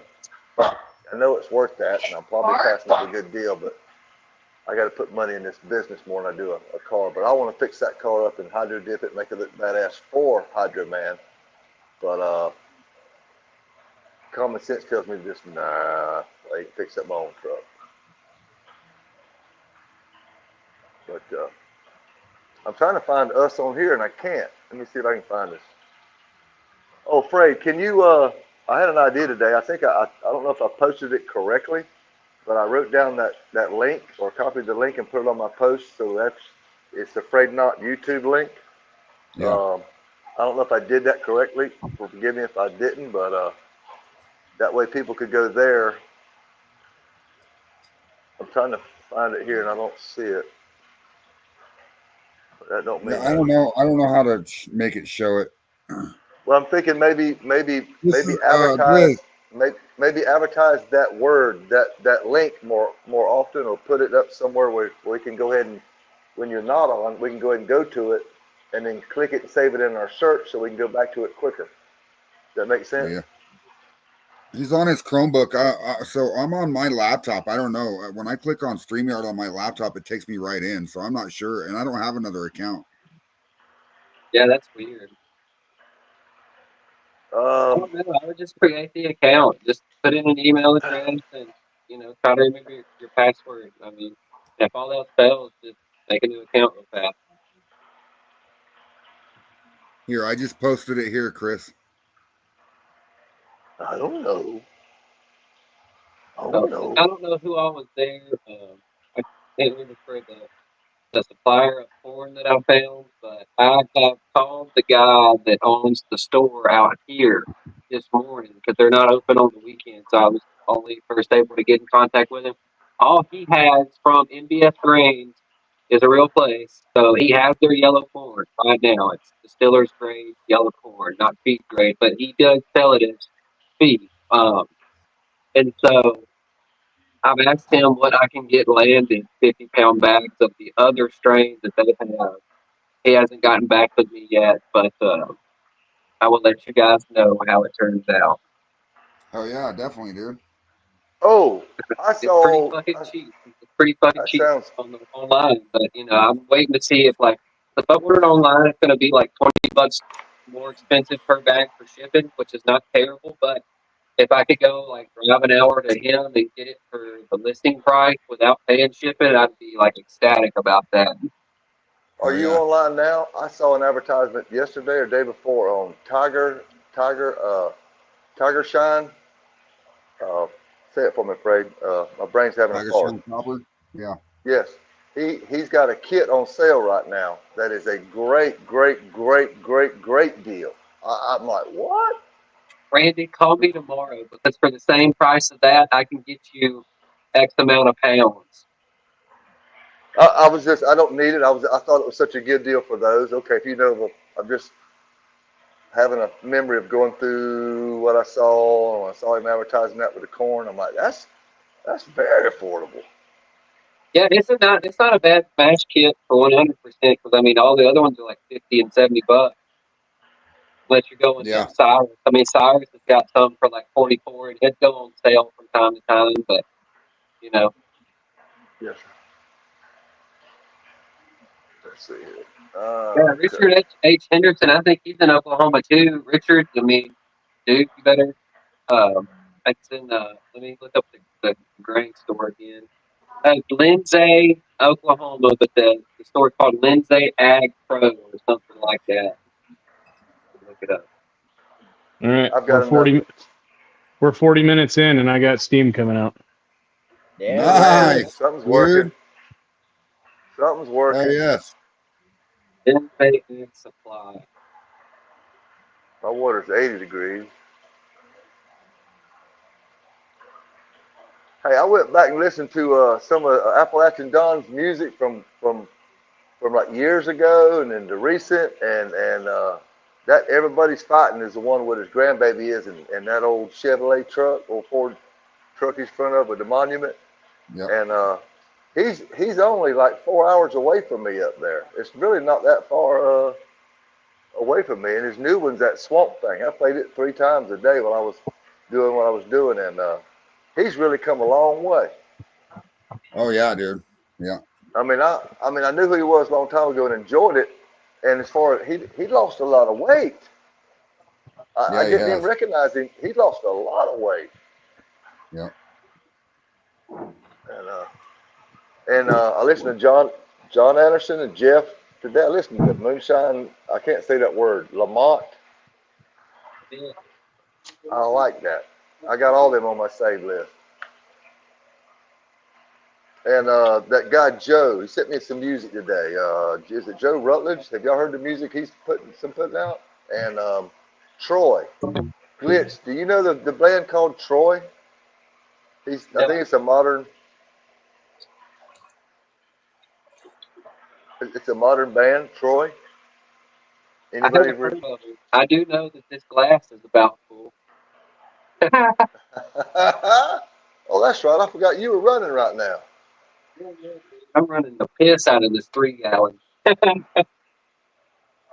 Every time I see the word vector, I think of Marfugal. I can't help it. Now it's Vector Marfugal. Boom.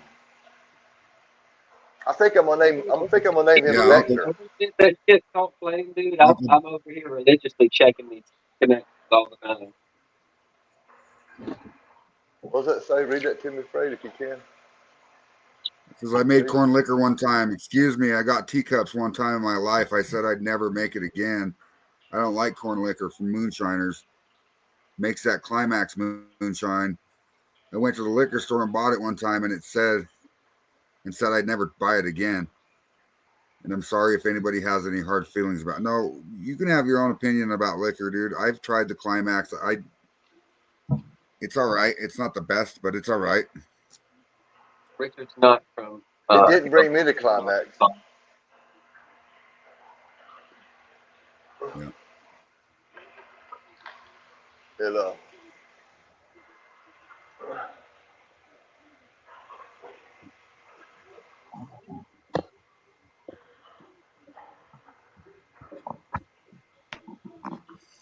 I got hoes in different area codes. I'm gonna take them. gonna take a swig. that jar. I'm gonna take a swig. See that jar. Let's see what's gonna happen. All right, brother. What you watching, Randy? You tell me. Oh, yeah, Appalachia Dawn. Yeah. I ain't got the volume off. I just want to Hey, give do you you my guys shout know? out real quick. Time for some raisin Does grape drink. Home Depot carry the reducing barbs adapters? What size? For Um, your lines or what? I agree, yeah, Mark. for the blue lines, I'm going from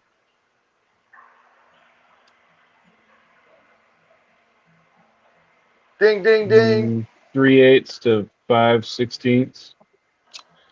Yeah, they should have them. Oh, shit, that might break.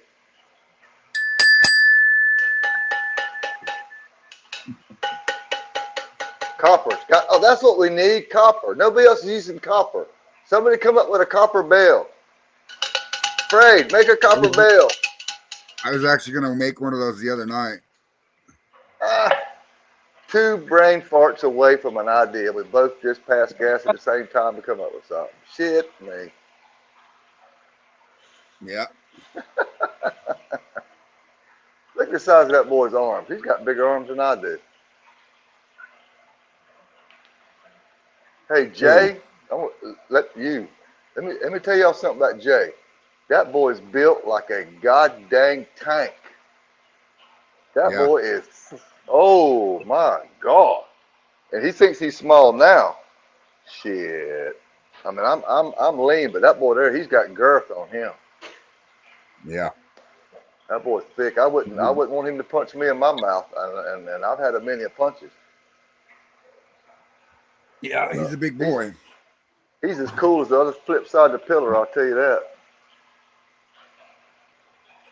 And that damn corn liquor he makes, oh my God. It's outstanding.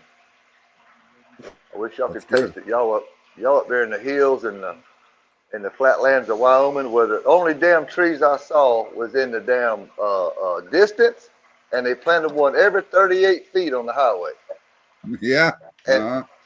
And that was just to make you not fall asleep and run off the damn road, just to keep you in a, for ambiance. I think the trees there are just for ambiance is the word, I think. I don't know how you say that. Yeah. You need to tell them to plant, no, never mind. That would cause a blind. You need more greenery along your roads is what I was trying to say. Today, me and Fred, I took him out. I took Fred outside today. We was talking. He says, "Are your trees ever go bare?" And I'm like, "Well, yeah, some of them do." He says, "Look at all the shit that's green around your place. It's like white dead shit out here." Yeah. I took him through the woods and showed him green leaves and vines. He said, "See that moss right there? There's yeast on that moss." He said, "Oh my God, look at this." I said, "Dude, we're gonna be drawing. I'm gonna have damn containers of wild yeast from every fucking thing I didn't even know I had around me by the time he comes." Yeah. Yeah. So then I'll be able to gain more experience in what do you call it? Experiments with some of that. Maybe you'll be able to come when the corn's in. I would love. That would be a special treat if you were to come when the corn is actually. That would be fucking awesome. To go pull it, shuck it, grind it, mill it, cook it in a weekend. I mean, come on. Yeah. Yeah, it's time to get ready for bed.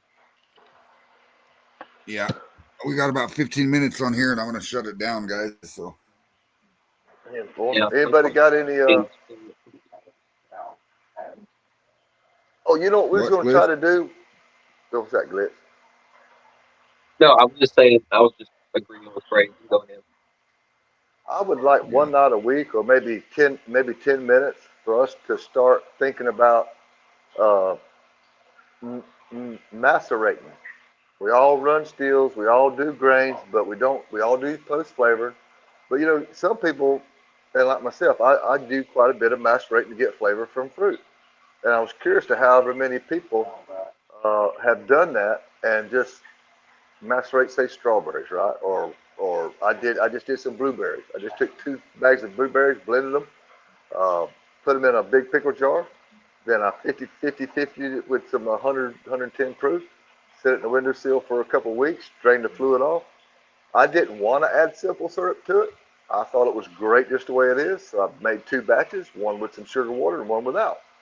And I thought maybe we would, if that was anybody else was interested, I macerating I, and maybe having a 10-minute segment of who done what lately to kind of spread that, because you can use that in your infusers. You can use it in other areas. I actually did 140 proof Oh yeah. peach brandy and added some fresh peaches to it, and then let it sit for a while, and then strained it off. And it sat in the freezer. I actually drank it for the first time the other night, and it was delicious. Did your peaches end up falling apart and then you strained all out? Uh, no, I took the peaches out before they fell apart, but Okay. I strained it through a coffee filter. But But it got now, really like syrupy and sweet because of the natural uh, sugars that were in the peach. now the alcohol left because the peaches soaked up some of your percentage. Is that why you went with 140? Yeah. Smart man. So do you have anything to measure the proof on it afterwards? I didn't. It was too thick That's cool. anyway. Yeah. Yeah, it was comfortably where you wanted it without that, whatever you call Yeah, it, burn. actually, it So you said it was probably could have perfect. been a little added a little bit of water to it just to, to thin it out just a smidge. That I must was have gonna took some say the time to water. drain the coffee filter. Well, it like I said, the peaches didn't come apart, so it wasn't too bad. I was thinking if you knew Okay. your hypothetical proof, you could take some hypothetical of the same proof and thin that out. Yeah. You know, I mean, that's what I was just thinking. That's what I've done in the past when it was I ran didn't into thin it that out. I just drank syrupy. it as it is because I thought it was good. It was my friend that wanted me to thin it out. I've done that. Yeah, I'm with you. I'm with you. Yeah. I'm with you. Yeah. I get something too, like my caramel. I get some caramel with my caramel. I like a sweet drink every now and then. My brother's caramel is actually so easy to do. Everybody knows how to do it. But I actually tried that Tornelli, Tornelli caramel flavored. And I did 50-50, and oh my gosh, that stuff's so good. Right on. And I tried this stuff you pour on chocolate too, caramel, the caramel toppings, y'all, for your Yeah. ice cream. Try some of that. It's already got the sugar in it. Put that in your infuser, There's or some that caramel Tonelli topping. caramel Yeah. infuser, right straight in your infuser. And let me tell you a little bit at a time. And oh my God, you'll thank me later. If you don't mind, mail me a sample. I'll pay for shipping. Yeah. Yeah. That's what we need to do too. Let's start a moonshine calendar, and then we take a picture of every, I don't know, every 3 months or every something you get it. Say 6 or 7 of us mail. When you get, everybody take a picture of everybody else's liquor at their house. That would be a cool get something started. You know what I Yeah. mean?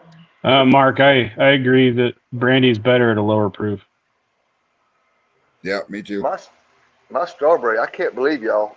He took Uncle Moonshine took home a jar of 140. I was hoping to give him that high proof so he could make it go further. He kept it at 140 and was sipping on it like it was 80 for a month. And Hey, I'm like, there's God a bless guy. you. Yeah. God Jonathan bless you. asked if it's okay to store shine in a copper vessel for a long period. It'll clean the hell out of it. Yeah. It'll I definitely clean it, and imagine the it'll longer probably it's add in some there, properties to it. I don't know. I wouldn't. I'm sorry. I haven't heard of nobody doing that. probably not in dirty copper, but if it's clean, it'd probably be fine. Good night, Richard Henderson. You know, that's secure. Why wouldn't they be using copper barrel? Copper, oh, because it costs the copper. Oh, that's why. Duh. Yeah, call it because of the Glass. But cost of copper. Yeah. Yeah. I mean, the whole idea of copper is to get rid of the phosphates out of the liquor, right? So I figure probably the longer it's in there, the better. And we Yeah. keep hearing that old rule. The more contact the alcohol has with copper, the better it is. So, damn, now you got my wheels turning. I know when I use this. I mean, okay, so I know that fuck. When I use this in my Oh drip my God. cup on my head, by the time I get to my heart, that son of a bitch is You so look tired, shiny Fred. inside. It's so clean inside, you know. I'm Yeah, sorry, I Fred, am did a I little step tired. on you? No, I'm trying to think of his name. So there's a guy, he builds donut jugs. The donut jugs have his yeast cake inside of them. Okay. Oh, I can't remember his name. Anyway, but he stores his yeast inside of donut jugs, and they're made out of copper. And he says that it actually creates a property in the copper and the yeast that you can't get with regular yeast by storing it in the copper. So yeast and copper, really? Yeah. So Sounds like an old in a wives' bag. tale. Yeah, I don't know. You know, with the Florida humidity, I don't think that would work. But Yeah, I see his I don't theory. think so either. Yeah. Yeah. I see You his got another theory. bloody nose? Like bad? Okay, well, don't tilt your head back, whatever you do. Okay. Yeah, that's his name, Alan All right. Bishop. Alan Bishop is a very, very smart. Have a good night, gentlemen. See you later. Good night, sir. Hope Yeah, your see you, Dustin. kid's bloody nose stops. Yeah. Yeah, Alan Bishop, he builds donut jugs, and he's very, very smart at what he does. And he's very good at what he does. But he keeps a donut jug. You'll have to look up what a donut jug is, Randy. Yes, donut jug. Okay, it's in the memory bank. It's called a DONA, like Donna, but donut jug. One more time. DONA. Gotcha. Google. Got it. I like when I put my little. This is I put paper down on top of my bar. Thank you, Jason. So it wouldn't make a mess. And now I got notes written all of it. Yeah. I do the same shit. Hey, I would like for you to make when you get time and caught up after I go to Mr. Dave's running distilling. I'm gonna be there taking pictures and all. I would like for you to make him a miniature, maybe before Christmas, as a Christmas present or something.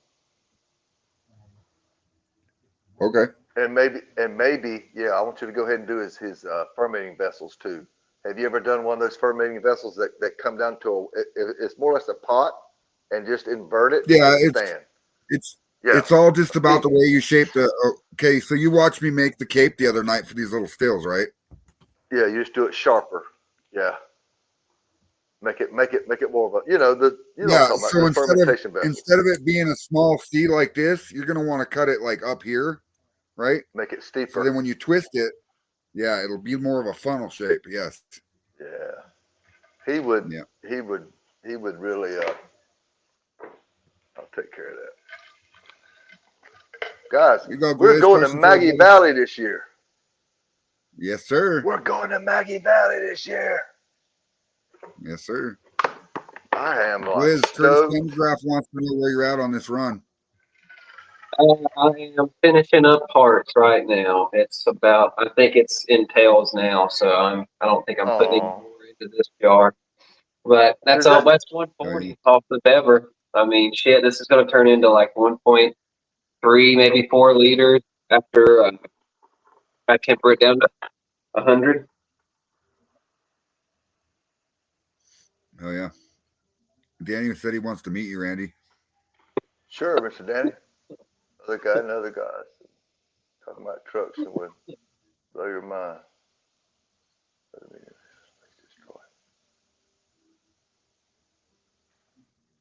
I mean, I don't think I can review it later. he might be. Taste it. It wouldn't cost us nothing to make our liquor. I know people that would give me some. Okay, all right. I'll send that to you, Randy. No worries. Thank you. That's tails. Does anybody else start to feel a little bit depressed when you're in your hearts and you know you're getting into your tails? Do you feel like you just got a little bit? Do you ever feel it's like over. Do you ever feel like it when it's the same feeling when your wife goes, "No, honey, I'm not in the mood tonight." Right? Is it that same feeling? Yeah, you know what I mean? Yeah, no, I feel you. So I can be done with the run for them. Yeah, and that's true too. And on a 13 gallon, sometimes it takes 12 hours to run a 13 gallon. You know what I mean? So, I tell you, since I changed but electrical, when I made such a stupid mistake. I was running my steel y'all off one of those what do you call it, surge surge protectors, protector, yeah, and I had a TV on it, and I had a security camera on it, and something else. Well, then one day I accidentally unplugged something, and I just plugged it into the wall outlet. Now I can use my electric box. I can run that bitch all the way up to 8 without it tripping. I thought I had overloaded my 110 wire going in there, but I didn't. I just had it on that stupid strip. That was reducing my load. I couldn't run it all the way. It took me 13 hours to do a 10 gallon run because it would take 4 hours to warm up. Now it don't. That's okay. Well, guys, I guess we all are we gonna see any of y'all up Maggie Valley? I Are you guys coming? I would love to meet him too. I'm going to try to get to this Arkansas thing that's coming up. I don't know. I've got to get with Damon on the specifics, but if anybody else knows, I mean, I think it's in a month or two, but I'm just going to try to make it to that one. The Maggie one, I'm not sure. No worries, Chris. We'll work through this, buddy. We'll get you on the show next time. That I promise. I'm gonna shut this off, guys. It's 4 hours right now, so yeah, for sure, man. Thank you all for hanging out. Thank you all for coming. Thank you, Satu Tatamono. Welcome to the show, my friend. I'll be back. Hell yeah. Yeah, dude. Oh, yeah. Yes, sir. All right, guys. All right, good night, y'all. See y'all. Thank you all, viewers. See you, Gliz. Later. Bye, everybody. See you, man. Y'all. I was trying to get it to comment.